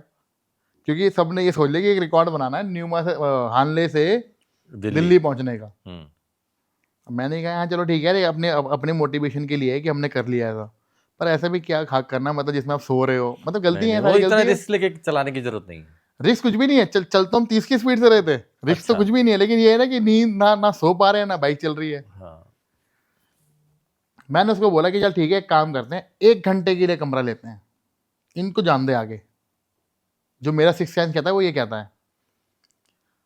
तो ये करते करते रात के 2-2:30 बज गए। जैसे ही कमरा लिया नींद उड़ गई। नींद सोना आती है, आपका मेंटली दिमाग ऐसा हो गया ना कि नींद बाइक पे ही आएगी, वहां पे नहीं आनी। मैंने कहा भाई सो जा, तू भी सो जा, मैं भी सो जा, 1 घंटे में उठते हैं अलार्म लगा के, और गियर पहनेंगे फटाफट, और बाइक पे सामान हमारा सामने लगे जैसे ही बंधा हुआ है नीचे। ठीक है। बेस लेयर पे ही है, बस हमने गियर उतारे ऊपर ऊपर से। हम सोए, करीब हम सोए 4 बजे, और वो लोग चल रहे हैं, आगे 2 लोग जा रहे हैं, और हम दोनों सोते कह रहे हैं यार वो तो कितनी दूर पहुंच जाएंगे, हम यहाँ यार हम तो पीछे रह जाएंगे। मैंने कहा ये भी ना नॉन स्टॉप में काउंट होगा। 1 घंटे का आदमी चाहे कुर्सी पे बैठ के आराम करे या लेट के करे चरपाई पे या किसी ढाबे पे करे, बात एक ही है। 5 बजे ठीक उठे हम, 5:10 पे या 15 पे हमने सेल्फ मार दिया होगा। आगे बढ़े थोड़ा सा, मैंने कनेक्ट किया उनको। भाई साहब वो थोड़े से आगे ही बैठे हुए थे, पूरे रात ढाबे बैठे हुए चाय पी रहे हैं। तो मैंने कहा यार रुक ही जाते से बढ़िया, रुक जाते। पूरा दिन पूरी रात खराब हो गई। तो बस वो हमसे 10-15 किलोमीटर आगे रहे, हम उनके पीछे रहे। जब उनको पता चला कि हम भी उड़ गए तो वो भी एक कहता ना कॉमेडी यार, वो पहुंच जाएंगे तो हम रह जाएंगे। ये सोच तो हमारी थी ना कि हम नॉन स्टॉप करेंगे। तो वही शाम को सब लोग साथ साथ घर पहुंचे, आगे पीछे। मैंने कहा ये बड़ा लेकिन गलत। रेकमेंडेड नहीं है। नहीं, रात को आप अर्ली मॉर्निंग राइड स्टार्ट करो और सूरज ढलने से पहले पहले आप डेस्टिनेशन पैकअप पहुंच कर जाओ। लो। उसके बाद पूरे दिन की जो आपने राइड की उस दिन की, वो अपने ग्रुप में वो बातचीत करो। उसके इतने सारे इंसिडेंट होते हैं, फनी होते हैं, कुछ कुछ कांड भी हो जाते हैं, वो डिस्कस करो अपना, और माहौल बनाओ थोड़ा सा। टाइम से सो अपना, फिर दोबारा उठो। सुल्तान भाई, कभी घर वालों ने नहीं कहा कि इतना राइड क्यों करना है, रिस्की है, क्यों करते हो, कब तक करोगे? कभी घर वाली तरफ से प्रेशर नहीं आया? पापा ने बस एक बार बोला था। अच्छा। पापा को लगता है कि अब बेकार की चीज़ें कर रहा है ये। वो सोचते थे कि हम कोई मतलब गवर्नमेंट जॉब वगैरह में सेटल हो जाएं, है ना, पुलिस वगैरह, आर्मी वगैरह, इस तरीके की। मैंने बहुत कोशिश करी। अब उनको लगता है कि ठीक है भाई कर रहा है। जो तो कर वाइफ रहा ने है। मुझे नहीं बोला कभी भी। अच्छा। वाइफ ने बोला कि तुम जा कब रहे हो ये बताओ यार, थोड़ा टाइम मिलेगा घर पे 10-15 दिन के लिए। कब दफा हो रहे हो यहाँ से? हाँ कब हो रहे हो, बस यही। आप सोलो राइडर हो, ग्रुप राइडर हो? मैं सोलो राइडर तो बिल्कुल भी नहीं हूँ और मैं रिकमेंड भी नहीं करता। मैं ग्रुप राइडर हूँ और ग्रुप के साथ ही राइड करना मुझे अच्छा लगता है, नए नए लोगों से। नहीं, मैंने देखा है आप जो कम्युनिटी भी बना रहे हो या जो हेड करते हो, वो कम्युनिटी भी बहुत सुंदर बना रहे हो आप। तो ग्रुप में राइड करने का अलग ही मज़ा है। बिल्कुल। सोलो ठीक है, सोलो में स्पीड आपके हाथ में होती है, कंट्रोल आपके हाथ में होता है, आप कर सकते हो। लेकिन फिर यार अपनी राइड शेयर नहीं कर रहे किसी के साथ, तो फिर क्या ही मज़ा है उसमें? नहीं, सोलो करनी क्यों, सबसे हाँ बड़ी नहीं, चीज। कुछ लोग हैं जिनको सोलो चलाने में मज़ा आता है। देखो उनको आता होगा मजा, शायद जिनको दोस्ती का मतलब नहीं पता, या फिर वो ऐसे चीजों में बाउंड नहीं हो पाते, जिनका नहीं बन पाता है। वो सोचते हैं यार किस होता है ना कभी कभी कि किसी को लगता है मेरे को छुट्टी नहीं मिलती यार, जब मिलती है उसको नहीं मिलती, मैं अकेला जा रहा हूँ। वो राइड फिर क्यों करना, रिस्की है ना। सोलो राइड में मान लो किसी वजह से कुछ मिसहैपनिंग हो जाए। और मेरा तो मानना ये है सुल्तान भाई कि मज़ा तो तभी आता है ना जब किसी चाय के ढाबे पे बैठे हैं, 4 लोग गप्पे मारे हैं, बारिश हो रही है, पकौड़े चल रहे हैं, वही तो मज़ा है। और मज़ा क्या है? मोटरसाइकिल के बारे में सबसे पसंदीदा चीज़ आपकी क्या है मोटरसाइकिलिंग को लेके? कि हाँ, नई नई जगह डिस्कवर करने मज़ा आता है, या नए नए चैलेंजेस फेस करने मज़ा आता है, या अलग अलग नए नए लोगों के साथ राइड करने मज़ा आता है? क्या सबसे अच्छी चीज़ है जो आपको मोटरसाइकिल की तरफ खींचती है? देखो इसमें जो सबसे मेन चीज़ है कि जो आप ग्रुप बनाते हैं, एक तैयारी करते हैं एक राइड के लिए, एक्साइटमेंट क्रिएट करते वो हैं। प्रेपरेशन। प्रिपरेशन जो है ना, वो उसके अंदर अच्छा यार ये भी जा रहा है, ये भी जा रहा है, ये भी जा रहा है, अच्छा ऐसा, अच्छा फिर वो जो राइड मेरी अपनी होती है, लोग जुड़ते जाते हैं, वो राइड पूरे में शेयर हो जाती है। और राइड से पहले जो डिस्कशन होता है यार ऐसा करेंगे वैसा करेंगे, शॉपिंग चालू हो जाती हैं। हाँ हाँ। मैं कह रहा हूँ क्या आप ईद पे दिवाली पे शॉपिंग करते होंगे जो आप राइड के लिए करते हो? इस लेवल की शॉपिंग होती है। एक भाई साहब ने तो पता नहीं सुपर मीडिया के लिए सामने 2 बड़े बड़े स्पीकर ले लिए, और मीटिंग पॉइंट पे जब वो आते हैं मिलने के लिए असेंबली पॉइंट के अंदर, मैंने कहा भैया ये दोनों जो है ना जैसे जा रहे हैं ऐसे आएंगे नहीं वापस। मेरे को टेरेन पूरा पता है, और मैंने जो ये राइड की थी, निशानियां वहीं छोड़ के आओगे। हाँ नहीं वो बैकअप गाड़ी था, उसने सोचा यार सुल्तान भाई, सबको क्या लगता है सुल्तान है तो मुमकिन है कुछ भी हो जाएगा। हाँ, तो अच्छी बात है ना यार। मैंने जम्मू से भाई साहब पोर्टर करवा दिए, वो हाँ। घर भेजो अपने से, वरना ये गए, हाँ। ये चलेंगे नहीं यहाँ पे। तो वो बड़ा इस चीज़ को लेके वो मतलब मुझसे नाराज भी हुआ, यार सुल्तान भाई रख ही लेते गाड़ी के अंदर ये वो। मैं कहा सोचा ये तो हाथी ऐसे 2 वो लिया है स्पीकर लगा के, हमारे पे लगेज की जगह नहीं हो रही। मैं सबको फिर भी मैंने बोला, मैं सबको एक लगेज बोला था, एक बैग रखा जाएगा सबका गाड़ी के अंदर, आप 2-2 3-3 लेके आ रहे हो। अरे बस ने सुना जा रहे हैं वहाँ पे। हाँ 15 दिन की राइड है, बिल्कुल, travel as light as possible. पूरे दिन आपको गेयर्स में रहना है खाली। मैं कहा आप 2-3 जोड़ी बस कपड़े ऐसे रख लो जो रात को पहन सको। आपने कहीं पे भी कोई फैशन शो में नहीं आना, कुछ नहीं करना। बिल्कुल, जो जरूरत की चीजें वो लेके आओ। पूरी राइड में 4 दिन ऐसा होता है जब आप 2 दिन रुक रहे होते हैं, आपको कपड़े धोने का टाइम भी मिलता है। ये सब कुछ करना पड़ता है ना, ऐसा ना कि घर पे आप शेयर हो तो वहाँ कुछ नहीं। आप ये देखो ना कि वहाँ खाने पीने वाले के नखरे चल रहे हैं कि यार दाल चावल ही खाने को मिलेगा। मैंने कहा भाई दिल्ली थोड़ी ना है और खा लो, कोई बुफे थोड़ी लगा हुआ है। और चौथे 5 दिन समझ में आता था, अपने आप ही जाके पहले ले लेता था वो भी थोड़ी हिला के दाल गाड़ी। तो मैं कहा भाई ये है, आप जब वापस जाओगे इसको मिस करोगे। अभी आप घर को मिस कर रहे हो, घर पहुंचोगे ये चीज़ मिस करोगे मिस करोगे। कि यार लोग मतलब सारी चीज़ें अवेलेबल नहीं है वहाँ पे, कितना मुश्किल है, उसके बाद भी आपको खाने को मिल रहा है, आप अच्छा हाइजीन रुक पा रहे हो, आपको होम स्टे का एक्सपीरियंस, होटल का एक्सपीरियंस, ठीक है, टेंट का, कैंप का, सब कुछ हो रहा है। और वो जो सीनिक व्यू है View- उसके लिए तो गए हैं, उस माहौल के लिए तो गए हैं, वो तो वो है तो ही, अभी जाके मिस होता ही है। वो तो है ही। वो सीनरिक व्यू, जो जितने भी व्यू है ना, ये एक तरीके से हमारा ट्रीटमेंट करती है, हमको ठीक करती है। बिल्कुल ठीक, वो डिटॉक्स करती है। हाँ बिल्कुल। मुझे मोटरसाइकिलिंग में सबसे अच्छा ये लगता है कि अपना एक्सपीरियंस और लोगों के साथ शेयर करना, जो हम लोगों ने सीखा है या हम लोगों को जो पसंद है, टूरिंग करना। और उसमें जो छोटे छोटे चैलेंजेस आते हैं, कभी पंचर हो गया, कभी किसी का फ्यूज़ उड़ गया, कोई नेविगेशन गलत पकड़े कहीं और चला गया, फिर उसको पकड़ के वापस लाना, इस टाइप के छोटे छोटे चैलेंजेस को कैसे डील करना है, वो सबको बताना, सिखाना, समझाना कि भाई पेशेंस रखना सबसे ज़्यादा ज़रूरी है। बारिश भी होगी, नेविगेशनल एरर्स भी होंगे, लैंडस्लाइड की वजह से रास्ता बंद भी होगा, ये सब पार्ट ऑफ राइडिंग है। आपको इन चीज़ों के साथ, इन चीज़ों को अपनी राइड का हिस्सा बनाना पड़ेगा, ना कि आप वहाँ बैठ के कंप्लेन करते रहो, अरे यार ये तो बारिश ही नहीं रुक रही है, अरे तो लैंडस्लाइड हो गई, कोई सड़क साफ़ करने नहीं आ रहा है। तो वो एक्सपीरियंसेस शेयर करने में मुझे तो बड़ा मज़ा आता है कि भाई ये नॉर्मल है, ये इंजॉय करो, डिलेस को समझो, डिलेस को कंप्लेन में मत तब्दील करो, बिल्कुल। डिलेस को इंजॉय करना सीखो कि भाई बारिश हो रही है तो कोई बात नहीं, लैंडस्लाइड होगी तो उसमें आप कुछ कर नहीं सकते, जेसीबी जब आएगा 2 घंटे 4 घंटे लगाएगा क्लियर करने में तो लगाएगा, उसमें आप कुछ नहीं कर इंजॉय सकते। करो ना उस टाइम इंजॉय को। करो उसको। आप वहाँ बैठ के कंप्लेन करते रहोगे तो उससे कुछ हासिल नहीं होने वाला है। तो तो यही आई थिंक, जो पुराने राइडर्स हैं आप जैसे लोग, आई थिंक, और हम लोगों ने तो सीखा है राइड कर करके कि आप उसमें कुछ नहीं कर सकते, आपकी कई बारी चीज़ें आपके कंट्रोल में होती हैं, कई बारी नहीं भी होती। नए राइडर्स को यही चीज़ें सिखाना कि सब कुछ हमेशा कंट्रोल में नहीं होगा, चीज़ें आउट ऑफ कंट्रोल जाएंगी, चीज़ें आउट ऑफ कंट्रोल होंगी, तो उनके साथ चलना सीखो। बिल्कुल मैं गलत तो नहीं कह रहा हूँ? बिल्कुल एकदम। मैं खुद जब राइड शुरू कर रहा होता हूँ, जो फर्स्ट ब्रीफिंग होती है उसी में मैं कुछ चीज़ें बहुत अच्छी तरीके से कोशिश करता हूँ कि राइडर्स के दिमाग में बैठ जाए।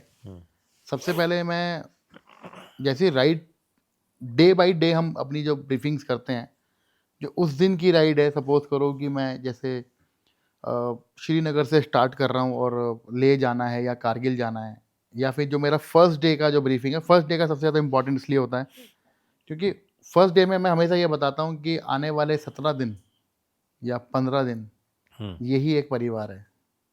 अच्छा लगे बुरा लगे, बर्तन है बजेंगे जरूर, हाँ, लेकिन लिमिट में बजाना, जरूरत से बस ज्यादा मत बजाना। बचने देते नहीं है। वो भी एक्सपीरियंस है तो थोड़ा सा हाँ वैसे रख के चलते हैं, सबको साथ रखना पड़ता है, बहुत सारी हाँ, चीज़ें हमें कहते हैं ना कि हमें बहुत पेशेंस रखना पड़ता है बिल्कुल रखना और पड़ता है, सबको लेके चलना है। सबको लेके चलना। तो ये चीज़ मैं सबसे पहले क्लियर कर देता हूँ। दूसरा, मोटरसाइकिल के ऊपर कि आप राइड करने जा रहे हो, आपकी अपनी मोटरसाइकिल है और आपको ही वापस लेके आनी है। बिल्कुल। तीसरी बात, राइड स्टार्ट कर रहे हैं भाई, मरना नहीं है, वापिस आना है एज इट इज़, सही सलामत। सही सलामत, मेमोरी बना के। और ये जो हमारी दोस्ती यहाँ पे जैसी भी रही है, उसको अच्छा बाउंड करना है, और ऐसा, पक्का करके लाना हाँ, है। ऐसा जोड़ना है कि लाइफ टाइम वो चीज़ है कि आप सोचो कि आपके लिए फर्स्ट टाइम है, आपके लिए फर्स्ट टाइम है, मेरे लिए कई बार होगा। और जिन लोगों के साथ आप कर रहे हो ना, ये सारी ज़िंदगी आपकी मेमोरी है कि जितने भी लोग ये इसके अंदर है ना, ये आप हमेशा जब भी वो राइड को याद करोगे, आपको ये लोगों के चेहरे दिखेंगे। बिल्कुल दिखेंगे। और इसलिए उस राइड के बाद हम एक राइड का जो पूरा ग्रुप फोटो होता है, वो सबको हम देते भी हैं कि अपने पास रखो एक मेमोरी के लिए। और आप बताओ कि राइड तो आपने करी, राइड हर कोई करता है, मोटरसाइकिल उठाई, राइडिंग ये लगा, हर कोई करता है, लेकिन राइड पे आपने करा क्या? आप एक राइडर बन के गए और एक रिस्पॉन्सिबल राइडर बन के आए, वो बहुत फर्क है। कहते हैं ना कि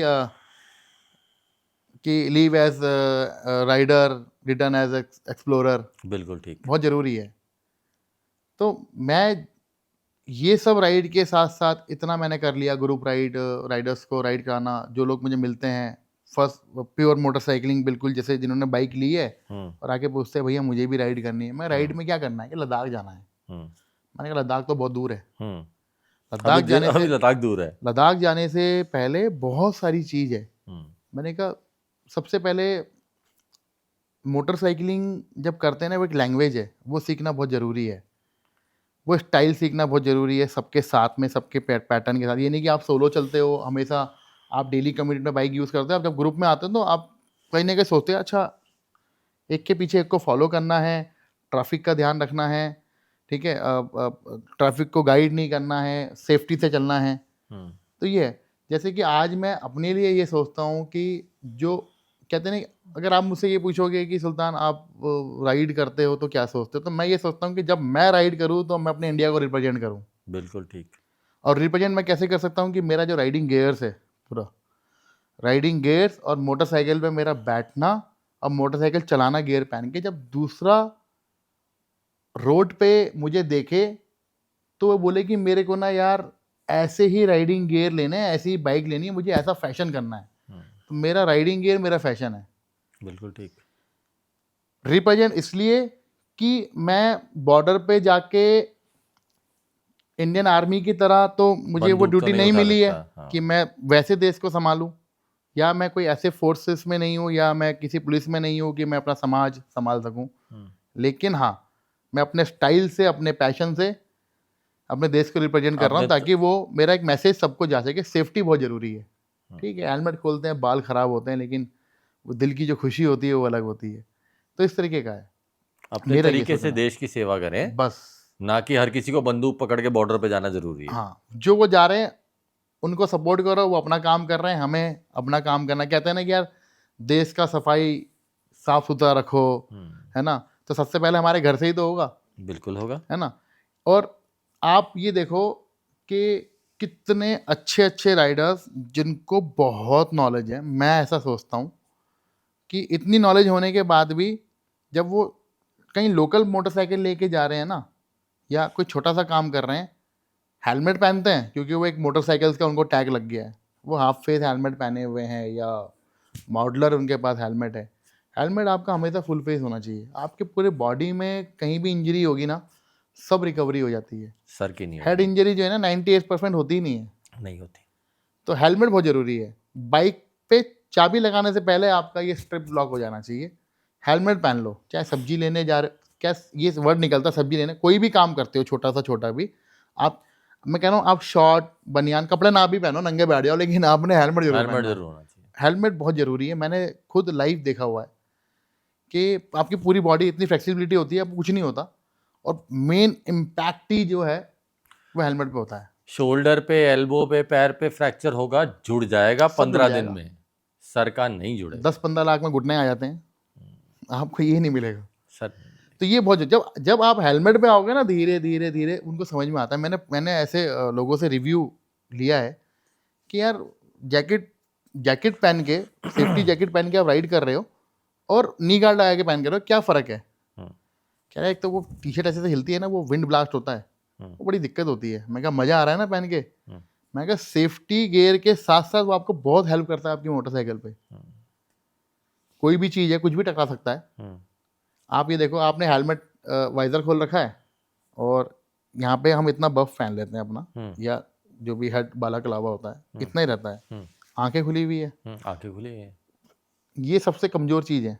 एक छोटा सा पत्थर भी आके लगता है, मैं देखा राइडर के लगा हुआ है यहाँ निशान, ऐसे पत्थर में एक्सपीरियंस शेयर करते हैं लोग अपना, तो मैं देखता हूँ। मैंने लास्ट ईयर मोटोवर्स में देखा था कि वो राइडर बता रहे थे उनका, इनको कोई पत्थर उड़ के आया किसी छोटा सा और यहाँ गड़ गया है। तो गॉगल्स लगा के रखो पूरा बड़ा वाला, या फिर वाइजर नीचे रहे, बहुत ज़रूरी है। टशनबाजी बिल्कुल ही ख़त्म। आपको लंबा जाना है तो सेफ्टी के साथ जाना पड़ेगा, बिल्कुल, नहीं तो फिर आप लंबा नहीं चला पाओगे, बिल्कुल नहीं जा सकते।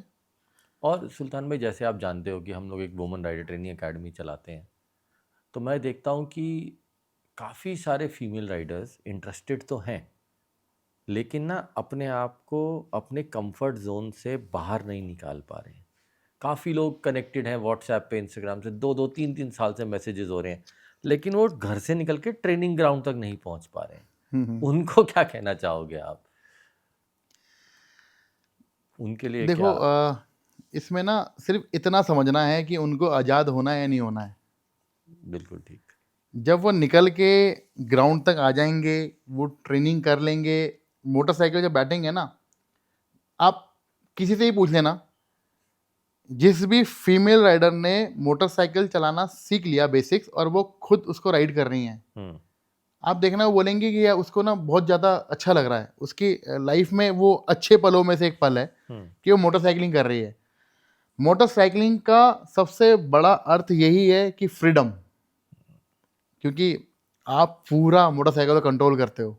ऐसा तो नहीं है कार में बैठे हुए हो कि चला रहे हो, ठीक है, ब्रेक मार दोगे तो खड़ी रहेगी, उसमें आपको पैर रखना पड़ेगा नीचे, ट्रैफिक देखना है, बैलेंस करना है उसको। जब वो कनेक्शन जोड़ते हो ना, जब आप सिंक करते हो अपने आप को अपनी मोटरसाइकिल से, तो तब आपको वो आज़ादी महसूस होती है। तब आपको लगता है कि हाँ, कि ये भी हम कर सकते थे जो हमने देर में शुरू किया, या हमें और लोगों को बोलना चाहिए कि आप करो। तो ये बहुत मेन चीज़ है। और मैसेज बस यही है कि सिंपल यही मैं बोलूँगा कि आज़ाद होना है तो राइडिंग करो मोटरसाइकिल पे, और अवेयर करो और लोगों को सेफ्टी के साथ में, प्रॉपर सेफ्टी के साथ में। सेफ्टी तो हमेशा से हाँ। इम्पॉर्टेंट है। मैं तो हमेशा से यही बोलता हूँ कि अगर आपको लंबे टाइम तक चलाना है तो आप सेफ्टी को बाईपास करके नहीं चला सकते, चाहे वो हेलमेट हो, चाहे वो ग्लव्स हो, जैकेट हो। लोग बोलते हैं सर हमें अनकंफर्टेबल लगता है, हमें गर्मी लगती है, तो मैं कहा भाई वो तो लगेगा। गियर का काम आपको प्रोटेक्शन देना है, आपको कंफर्ट देना नहीं है। आप जब रेगुलर पहनोगे आपकी बॉडी को भी आदत हो जाएगी, आप भी यूज टू हो जाओगे, आप भी फिर आपकी भी राइडिंग का नॉर्मल हिस्सा बन जाएगा राइडिंग के। बिल्कुल। और मेरा तो सबको यही एक फीडबैक रहता है कि मोटरसाइकिलिंग जो है आपको ज़िंदगी जीना सिखाती है, कि आपकी लाइफ में प्रॉब्लम्स आएंगी कभी, जैसे आपने वो मोटरसाइकिल में पानी जाने वाला किस्सा सुनाया कि आपकी लाइफ में कई बार आपके इंजन में पानी जाएगा, आपका एयर फिल्टर भीगेगा, आपकी बाइक पानी में गिरेगी, लेकिन the show must go on. आपको राइड पूरी करनी है, आपको अपनी ज़िंदगी पूरी तरीके से जीनी है, और जितने हर्डल्स आएंगे आप उतना ही बेहतर इंसान बन पाओगे। कंफर्ट जोन से बाहर निकलना ज़रूरी है। तो मोटरसाइकिलिंग को लेके आपकी मोटरसाइकिलिंग से आपकी ज़िंदगी में क्या क्या चेंजेस आए? मेरी ज़िंदगी में सारे चेंजेस ही मेरी मोटरसाइकिलिंग की साइकिल की वजह वजह से से है आए। एक्चुअली में, क्योंकि हाँ। मैं बहुत ही ज़्यादा इमोशनली मेरा अटैच है। क्योंकि आपको इंसिडेंट बताया मेरे साथ क्या हुआ और फिर कैसे आज मेरा प्रोफेशन भी मोटरसाइकिलिंग ही है। इसके साथ साथ कहते नहीं कि मुझे शुरू से ही शौक था फोटोग्राफी, ट्रैवल करना या क्रिकेट वगैरह, ये सब चीज़ें शुरू से, मतलब मैं ऐसा था। तो फिर एक मौका मिला मोटरसाइकिलिंग में आने का। वो आपको किस्सा ही बताया किस तरीके से मैं वो चलाया मैंने उसे। अब ये पिछले 5 6 7 सालों से जो मैं कर रहा हूँ, इसका मुझे समझ में भी आ गया कि मैं जो मोटरसाइकिलिंग करूँगा वो मैं कैसे अपना एक मैसेज कन्वे कर सकता हूँ। सबसे मेन चीज़ जो बदलाव आया है, एक एग्ज़ाम्पल जो सबके लिए है। मैं अपने घर पे हूँ, मेरे घर पे मेरे को खाने के लिए खाना दिया जा रहा है और मैं उसमें नखरे कर रहा हूँ, जबकि 4 6 आइटम रखी हुई है। यार ये क्या बना दिया और ये क्या कर दिया, कुछ भी नहीं, सब कुछ बढ़िया, बस वो है ना कि करना है, घर आके लड़ना है। जब मैं राइड करने जा रहा हूँ, मेरे को कुछ नहीं मिल रहा खाने का वहाँ पे, जो भी रूखा सूखा मिलेगा खाने जो को, जैसा हाँ, मिल रहा है चुप करके उसको खा अच्छे लेते से हैं। एक्सेप्ट करके खाना। पहले तो वो था कि चुप करके खा ले भाई वरना मिलेगा नहीं, और अब क्या, अब मैं से बहुत दिल से एक्सेप्ट करता हूँ। उन लोगों को देखता हूँ कि वो अपना लाइफ कैसे जी रहे हैं, और यहाँ पे आके हमारे पास सब कुछ है। और फिर भी हम कंप्लेन करते हैं। मेरे को वो ठहराव आ गया इस चीज़ में। मैं बहुत कंप्लेन करता था हर चीज़ में, चीखना चिल्लाना, नहीं यार खाना ये है वो है। सबसे पहला बड़ा बदलाव ये, आज जो मिलता है मैं वो खा लेता हूँ। वो कहते हैं ना कि ऊपर वाले की खाने की हर चीज़ दी हुई अच्छी है, अच्छी है। कभी भी किसी की वो उसमें बुराई मत करो। तो मुझे ये वहाँ से समझ में आया। इसके अलावा जब मैं 15 दिन बाहर हूँ तो मैं अपना ख्याल और दिनों के मुकाबले अपना अच्छे से रख रहा हूँ कि नहीं यार वो इतना सा ट्रैक पे ऐसा रोड पे ख़राब है, वहाँ से क्यों निकालूँ, बाइक गिर जाए या चोट लग जाए, कुछ भी हो, गियर में भी देखो दर्द तो होता ही दर्द होता है। है ना? आप टूटते फूटते नहीं तो हो, बच फिर भी जाते हो। गिरना क्यों है? तो मैं इसलिए बता रहा हूँ कि बच के चलना, बहुत सेफली राइड करना। हर जगह अपनी स्किल को टेस्ट करने की जरूरत नहीं है। नहीं है, बिल्कुल ज़रूरत नहीं है। आप जब राइड कर रहे हो, आपने स्किल को टेस्ट करना है तो उसके लिए ट्रैक बने हुए हैं। ट्रैक बने हुए। जैसे आपके स्कूल में है, मुझे अगर हाँ स्किल टेस्ट करना होगा तो वहाँ आके मैं वहाँ पे आके करूँगा और करो, अपनी बाइक भी बिल्कुल वहाँ करो, तोड़ूंगा, क्योंकि वहाँ सब कुछ मिल जाएगा, बिल्कुल करो। पर राइड के अंदर नहीं। ठीक है, मैं एडवेंचर टूरिंग करता हूँ, मुझे टूरिंग करना बहुत पसंद है। एडवेंचर इसलिए क्योंकि काफ़ी सारी चीज़ें कनेक्टेड नहीं होती वहाँ पे, बहुत मुश्किल से कुछ चीज़ें हमें साथ में लेके जानी पड़ती है अपने सहूलियत के लिए, कुछ चीज़ें वहाँ की हमें एक्सेप्ट करनी पड़ती है, हम्म, तो इसलिए तो मोटरसाइकिल की वजह से ही मेरी पूरी लाइफ, ये जो मैं शांत भी हुआ हूँ इतना मोटरसाइकिल, क्योंकि वो डर सब चीज़ें फेस करी हुई है सामने, सब्र सीख लिया है। सब्र सीख लिया है। सब्र से जरूरी कोई नहीं है, सबसे अच्छा यही है, आप राइड पे खुश होके जाते हैं, राइड करते हैं, आप घर पे पहुंचते हैं, वो घर पे कोई खुशी होती है। तो राइड पे जाना है और जाने के बाद जब घर आना है, बच्चे हैं, फैमिली है, सब है, उनसे मिलना दोबारा एक, आप सोचो आपकी लाइफ में आप राइड जितनी बार बाहर जाओगे, घर आओगे, आपको वैसे लोग देख रहे, अरे यार आ गए, डैडी आ गए यार, हम्म, भाई आ गया, तो वो मिलना जुलना हो रहा है, तो बहुत ज़रूरी है। नहीं नहीं, आप ठीक कह रहे हो। सुल्तान भाई, रॉयल एनफील्ड से, ये तो मुझे पता है आपका रिश्ता बहुत स्ट्रांग है, इमोशनल भी और वैसे भी। कैसे हमारा रिश्ते की शुरुआत कैसे हुई रॉयल एनफील्ड के साथ? ये जो है करीब 2017 की बात है। हम्म, मेरा जो छोटा भाई है, मेरे से छोटा वाला, हम्म। उसके कितना पास, छोटा है वो मेरे से 3 साल छोटा है। क्या नाम है उनका? उसका नाम है मिराज। अच्छा, मिराज। हाँ, तो उसके पास क्लासिक 350 2016 में उसने ली। 16, और अच्छा। जब मैंने एक गाड़ी ली थी टाटा जेस्ट, हम्म, मैंने कहा मैं शादीशुदा आदमी क्या बाइक मोटरसाइकिल चलाऊंगा चलाता अच्छा थोड़ी यार। लगता हो। मैंने अपनी बाइक भी छोटे भाई को दे दी, मैं तू चला, मैं कार चलाऊंगा, क्योंकि पल्सर। पल्सर, हाँ, पल्सर से पहले, सबसे पहले मेरे पे थी पल्सर 150। ठीक है। 150 के बाद मुझे लगा कि मुझे कुछ पैसे वैसे सेव करने चाहिए, तो इतना पेट्रोल नहीं फूकते भैया, हम्म, जबकि वो पापा के होटल में ही चल रहा है सब कुछ। हम्म, तब मैं ये सोच रहा था, मैंने वो बेच के प्लेटिना ले ली। अच्छा। फिर मैंने कहा यार ये तो मज़ा ही नहीं आ रहा, मैंने कहा खर्चा और करवाओ, फिर मैंने 180 मोटरसाइकिल ली, हाँ, और वो मेरे मेरे पास काफ़ी टाइम तक रही। अच्छा। तो छोटे भाई के पास क्लासिक 350 थी, और मैंने काफ़ी टाइम से मैं कार ड्राइव करते करते करते मैंने कहा यार मैं छोटे वाले भाई से बाइक मांगता हूँ, बाइक दिखा, मैं बाइक चला के ना थोड़ा घूम फिर के आऊँगा ऐसे ही। हम्म, उसने मुझे मना कर दिया, अच्छा। भाई साहब, भाई ने मना कर दिया। हम्म, वो कहता है भाई नहीं, मैं नहीं दे रहा अब गाड़ी, तू ये ऐसा ऐसा कर देगा। मैंने कहा यार मैंने सारी ज़िंदगी अपनी बाइक सब कुछ देखो दे दिया, अपना हाँ, स्कूटर ये सब कुछ तो दे ही सकता। पर वो अच्छा था, देखो सारे इंसिडेंट सब कुछ है, लेकिन वो बहुत ज़रूरी था मेरे को सुल्तान से सुल्तान मोटरसाइकिलिस्ट बनाने के लिए। बताओ ना थोड़ा और डिटेल तो में। इसमें क्या हुआ, जब उसने मुझे मना कर दिया ना, वो कहते ना कि यार बात यहाँ लग गई, अच्छा, दिल को अच्छा छू गई दिल बात। को छू गई। मैंने कहा बाइक तो फिर मैं भी खरीदूंगा, हम्म, और मैं क्लासिक ही लेके आऊंगा, पर 350 लूंगा, तो ऐसे बड़ी वाली लूंगा मैं। अच्छा। तो मैं स्टेल ब्लैक जो एनएसजी कमांडो के लिए मोटरसाइकिल 500 में आता था 500 कलर में आया वो था वो बिल्कुल 350 में आता भी नहीं था। बिल्कुल नहीं और वो आता था, पूरी बाइक ब्लैक होती थी, पूरी ब्लैक। पूरी ब्लैक होती थी तो मोटरसाइकिल। वही मैट ब्लैक जो एनएसजी कमांडो, उसका कलर का नाम था स्टेल ब्लैक। हाँ, स्टेल्थ ब्लैक, बिल्कुल तो वो ठीक है। मैंने बाइक ली। उसमें रेड कलर की लाइनिंग होती थी थोड़ी सी, नहीं नहीं टैंक नहीं पे नहीं नहीं नहीं, होती थी। रेड अच्छा, कलर की लाइनिंग जब 500 बंद हो गया मॉडल आना, तब आया। BS6 के अंदर अगर रॉयल फील्ड लेके आती है इस मॉडल को, जो मुझे लगता है, तो ऑलरेडी 650 सीसी के वहाँ पे दो मोटरसाइकिल जीटी और वो थी हम्म, इंटरसेप्टर, तो वो उसको 500 सीसी को फिर BS6 में कन्वर्ट करेगी, तो उसकी कॉस्ट भी बढ़ जाएगी। हम्म, तो आप अपने ही प्रोडक्ट में शायद कंपटीशन हो जाएगा आपस में, तो इस वजह से उन्होंने डिसकंटिन्यू किया। और फिर BS6 के अंदर BS6 कन्वर्ट करने के बाद फिर नए मॉडल भी आ गए, जो इनके J1D इंजन ही नए प्लेटफॉर्म, आ हाँ गए, इंजन जे नया जे आ सीरीज गया, आ J गई। सीरीज आ गया। तो वो मोटरसाइकिल में लेके आया, और जिस दिन मैंने अपनी बाइक खरीदी, फर्स्ट टाइम मैंने हिमालयन बाइक को देखा, वो खड़ी एक, मैं अपनी वाइफ के साथ में, मैं कहा यार ये क्या सौदा है, मेरी डिलीवरी है ब्लैक वाली, मैं देख ही रहा हूँ उसको, ये क्या ऐसे ऊंट जैसा, मतलब अजीब क्या सी है ये। गाड़ी, अजीब सी मैं मोटरसाइकिल। वाइफ से कह रहा यार ये ले ले, ये पहाड़ों पे जाते हैं लोग इससे। हाँ, हाँ। तो मैं कहा नहीं यार, क्योंकि हमारा वो था कि रेट्रो लुक में ऐसी बाइक हो, उस टाइम पे वही बाइक का फैशन था, वही इसी वजह गाड़ी से चलती थी। मेरी गलती थी, मैंने वो 2.5 लाख रुपए खराब करे, अच्छा। मेरे को उठानी चाहिए थी सीधा हिमालयन। और ये कौन से साल की बात है? ये है 2018, 18 की बात है। 14 18 में तो फरवरी लॉन्च हुई थी हिमालयन। 18 हिमालयन मार्च में 16 तो पे आई। लॉन्च हुई थी, 2016 में BS3 में आती थी। हाँ, BS3 में आती थी, हाँ, सॉरी। तो मुझे पता है, पता नहीं 216। स्टोरी भी पता है कि रॉयल फील्ड की हिस्ट्री क्या है। नहीं नहीं, तो अच्छी बात 16 है। में आई थी, उसके बाद BS3 से लॉन्च हुई थी, BS4 में आई। तो मैंने वो नहीं ली, मैंने स्टेल ब्लैक ली, और सबसे पहला ट्रिप मेरा, मतलब मेरी लाइफ की जो पहली राइड थी ना, मतलब ये सबसे अमेजिंग है जो अब आ रहा है। ना कोई ब्रेकफास्ट राइड, ना कोई ग्रुप राइड। मैं सीधा अपनी वाइफ को लेकर लद्दाख निकल गया। क्या बात कर रहे हो? पहली राइड 2018 में मैंने लद्दाख की राइड की, और जिसका प्रिपरेशन मेरा पूरा गुरु मंत्र सब चीज़ें मेरा वो यूट्यूब था। मैं रॉयल फील्ड में भी काम नहीं करता उस टाइम पे, उसके बाद में लगा हूँ। सारे इंसिडेंट मेरे वहीं से शुरू हुए। तो हुआ क्या, जहाँ से मैंने मोटरसाइकिल ली, एक डीलरशिप के अंदर एक CRT करके एक पोस्ट होती है जो वो राइड वगैरह देखते हैं डीलरशिप की, जो मैं आज कर रहा हूँ खुद काम। अच्छा।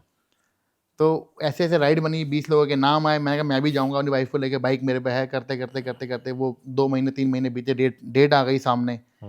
जब राइड हमने स्टार्ट करी तो देखा तो कोई भी नहीं जाने वाला, 3 कपल है खाली। अच्छा। हाँ, और हमने रात को स्टार्ट करी राइड। लाइव जिंदगी की पहली राइड है। उधमपुर तक नहीं पहुंच पा रहे, 2 दिन हो गए, परेशान है रोड पे। तो राइड करने के बाद जब हम वहाँ पहुंचे, राइड करा मैंने, मैं 75 kg लगेज लेके गया था। क्या बात कर रहे हो? 75 किलो लगेज मोटरसाइकिल पे आ गया था? हाँ, अरे पूरा डुप्लेक्स बना रखा, 2 मंजिल का फ्लोर था मेरी बाइक पे पूरा। शटल बैग साइड लगे हुए हैं क्लासिक पे। हाँ। और हाँ, वो मैडम के लिए मैंने सीट भी बनाई थी। ये सोफा फेल हो जाएगा, ऐसी सीट बनाई थी मैंने। अच्छा। काफी है कि उसको कंफर्ट रहे यार, बीवी को कंफर्ट रहेगा तभी तो सब कुछ चला बढ़िया। पाओगे। हाँ, तो वो बेचारी, उसने भी बड़ा ध्यान दिया। और मेरे ख्याल से सबसे अच्छी राइड वही है, आपने पार्टनर के साथ में राइड कर रहा, आपका पार्टनर आपका प्लेन अगर है ना राइड पे, तो वो सबसे बेस्ट राइड है। करते कराते मैंने लद्दाख पूरा करा। उसने मुझे बहुत सपोर्ट किया, बहुत ही ज़्यादा। आप सोचो कि आज राइड करते हैं, थक जाते हैं पूरे दिन में, कोई नहीं होता यार, हाथ पैर भी दबा ले, सब पूछ भी ले। वाइफ है तो अरे यार तुम थक गए होगे ना, चलो बहुत बाइक चलाई है। और फिर वो अप्रिशिएट कर रही है, यार तुमने कैसे निकाली पानी में से बाइक, वहाँ लोग गिर रहे थे। और उस टाइम तो 2018 में तो सड़कें भी नहीं था भी नहीं, रॉज ऐसे ही था सारा, ब्रोकन टारमेक है सब जगह पे। और वो क्रॉसिंग, रिवर क्रॉसिंग हो रही है खतरनाक वाली, उसके सामने कितने लोग गिर गए। मेरे साथ दो लोग थे, वो बेचारे वो गिर गए, उनकी वाइफ गिरी है साथ में से। अच्छा। हाँ, गम बूट, सोचो गम बूट लेके गया था मैं। मतलब यूट्यूब पे जितना ज्ञान मिला उतना ले लिया मैंने। तो गम बूट पहन के मैंने अपने लिए, मेरी वाइफ के लिए, पानी में से जा रहे हैं, पूरी राइड करी, एक वो पानी वाली वीडियो बनाई। तो यहाँ से जब हम राइड करके आए ना वापस, तो वो जो जिनके थ्रू राइड बनी थी वो तो गया नहीं। अब मैं बेचैन हो गया बहुत, यार राइड फिर दोबारा करनी है, पर करूँ कैसे, कोई माहौल ही नहीं मिल रहा, कोई लोग ही नहीं मिल रहे ऐसे। और 3 लोग साथ गए थे, वापस साथ में नहीं आए, सब अलग अलग। अच्छा, अलग अलग आए। आप हाई एल्टीट्यूड पे जाते हो ना, तो थोड़ी सी चीज़ें गड़बड़ होती हैं। आपकी बॉडी किस तरीके से रिएक्ट करेगी, सबका अलग अलग है। गुस्सा सबको बहुत आता है, और सब लड़ते हैं आपस में, मैं देखा है। 1 सेकंड में ईगो हट हो जाता है लोगों का, ये है। शायद मेरा भी हो गया होगा उस टाइम पे। तो मैं बीच में आया, एक मुझसे पहले निकल गया है, उसके बाद मैं आया, और एक कपल और था वो जो बाद में आया, वो मनाली रुक गया था। वो न्यूली मैरिड थे, तो उन्होंने अपना और अच्छे से अपना एक्सप्लोर किया। तो ये करने के बाद मैं डीलरशिप पे गया। मैं कहा भाई मुझे नौकरी पर रख लो यार, इसी काम के लिए। वो तो आता नहीं है यार, वो तो गोली देता है। सुबह से मीटिंग पॉइंट में ही खड़ा रहता हूँ, अकेला मैं खड़ा हूँ, अकेला मैं खड़ा हूँ, अकेला मैं खड़ा हूँ। वो हर बार ऐसा ही होता है। अच्छा। वो आता ही नहीं है बंदा, राइड बनाता है ही नहीं, क्योंकि सैटरडे नाइट को सब पार्टी करते हैं अपना, कौन सुबह आ रहा है, काम चल रहा है। तो उन्होंने बोला यार बात तो सही है यार, हमें भी एक ऐसा चाहिए जो थोड़ा सा मतलब कर सके, और आप तो राइड कर ही रहे हो। डीलरशिप की ही ग्रुप में मैं था, और मेरे डीलरशिप का नाम ही दिल्ली पिस्टन राइडर था। अच्छा। उसी के अंदर मैंने राइड करी। 2 साल मैंने वहाँ काम करा, नौकरी लग गई मेरी बहुत छोटी सी सैलरी में, मतलब ये समझ लो पेट्रोल के खर्चे भी नहीं निकलते थे उससे। अच्छा। तो करते, मतलब ये है कि पैशन फॉलो हो रहा है अपना, कर रहे हैं, वो एंजॉय है, राइड हो रही है मेरी। अब लोग जुड़ गए मेरे साथ, 60-70 लोग मेरे साथ में हैं। जब मैंने डिसीजन लिया कि मैं ये डीलरशिप छोड़ देता हूँ, कुछ एक्सपीरियंस की वजह से, अच्छे और बहुत अच्छे एक्सपीरियंस रहे उनके वजह से, मैंने कहा मैं छोड़ देता हूँ इनको। तो जब मैंने वो छोड़ने का फैसला लिया, तो वो ग्रुप मैंने उस डीलरशिप के ऑनर को हैंड ओवर करने की कोशिश करी।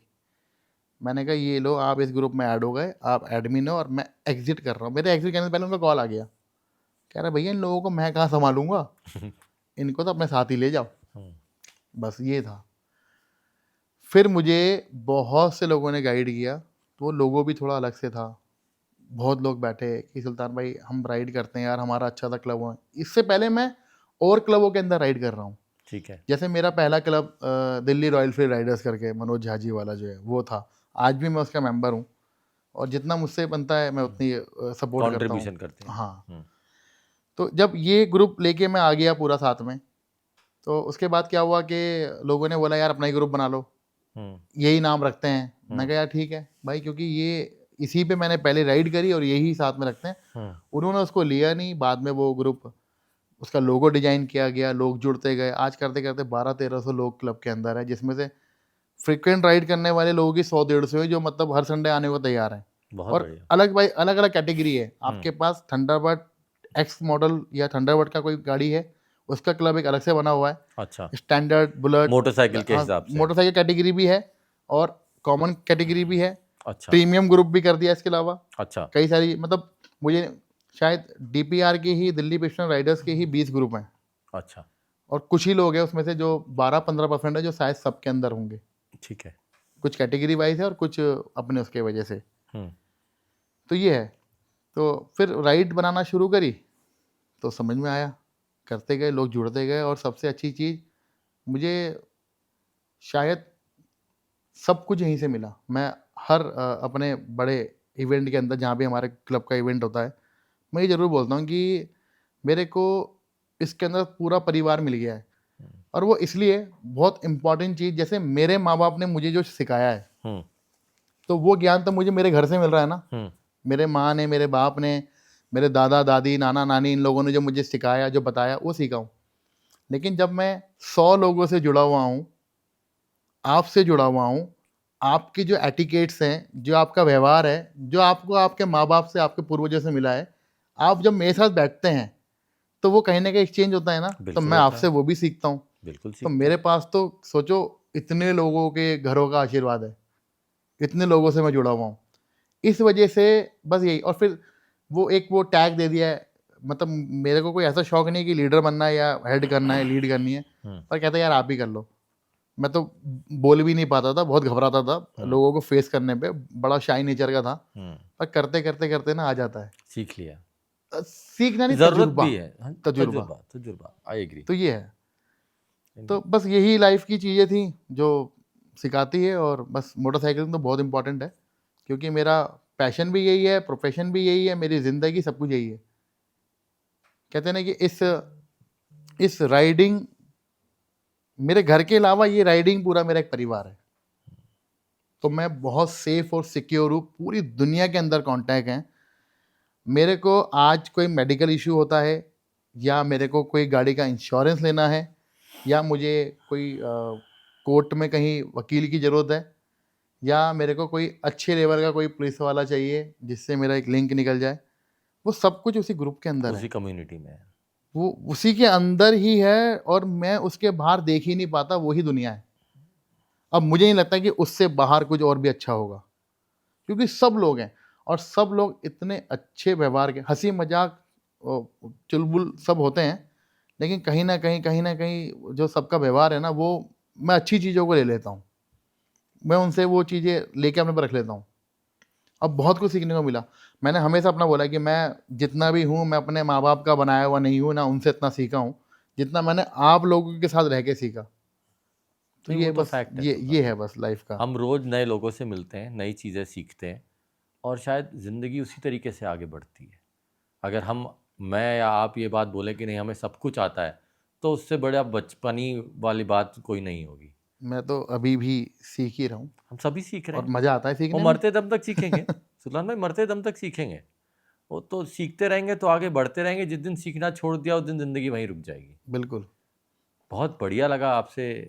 ये बात बात तो हम करते ही हैं, लेकिन व्यूवर्स के लिए आज बात कर रहे हैं। उनको हम एज क्या सोचते हैं, क्या समझते हैं, क्या हमने सीखा है और आगे हम क्या करना चाहेंगे, उसके बारे में आज बात किया।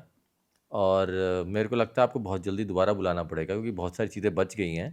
And thank you very much for coming and sharing your views with us. और व्यूवर्स को मैं कहना चाहूँगा, सुल्तान भाई एक बहुत ही अक्लेम्ड राइडर हैं। जैसे हमने आज बात करी, उन्होंने अपने इतने सारे राइडिंग के एक्सपीरियंसेस शेयर करे। और सबसे इम्पॉर्टेंट बात यही है कि हाँ, आप जब तक सीखते रहोगे, आप एज अ इंसान ग्रो करते रहोगे। और मोटरसाइकिलिंग आपको सीखने के बहुत मौके देती है। जितना सीखोगे उतना बेटर बनोगे और उतना आगे जाओगे। तो thank you very much for viewing this episode and we will see you soon. कहते हैं ना कि अगर आपको आज़ाद होना है तो मोटरसाइकिलिंग करो और मोटरसाइकिलिंग के थ्रू आप अपने आप को पहचान पाओगे कि आप क्या हो। तो बिल्कुल ऑलवेज राइड सेफ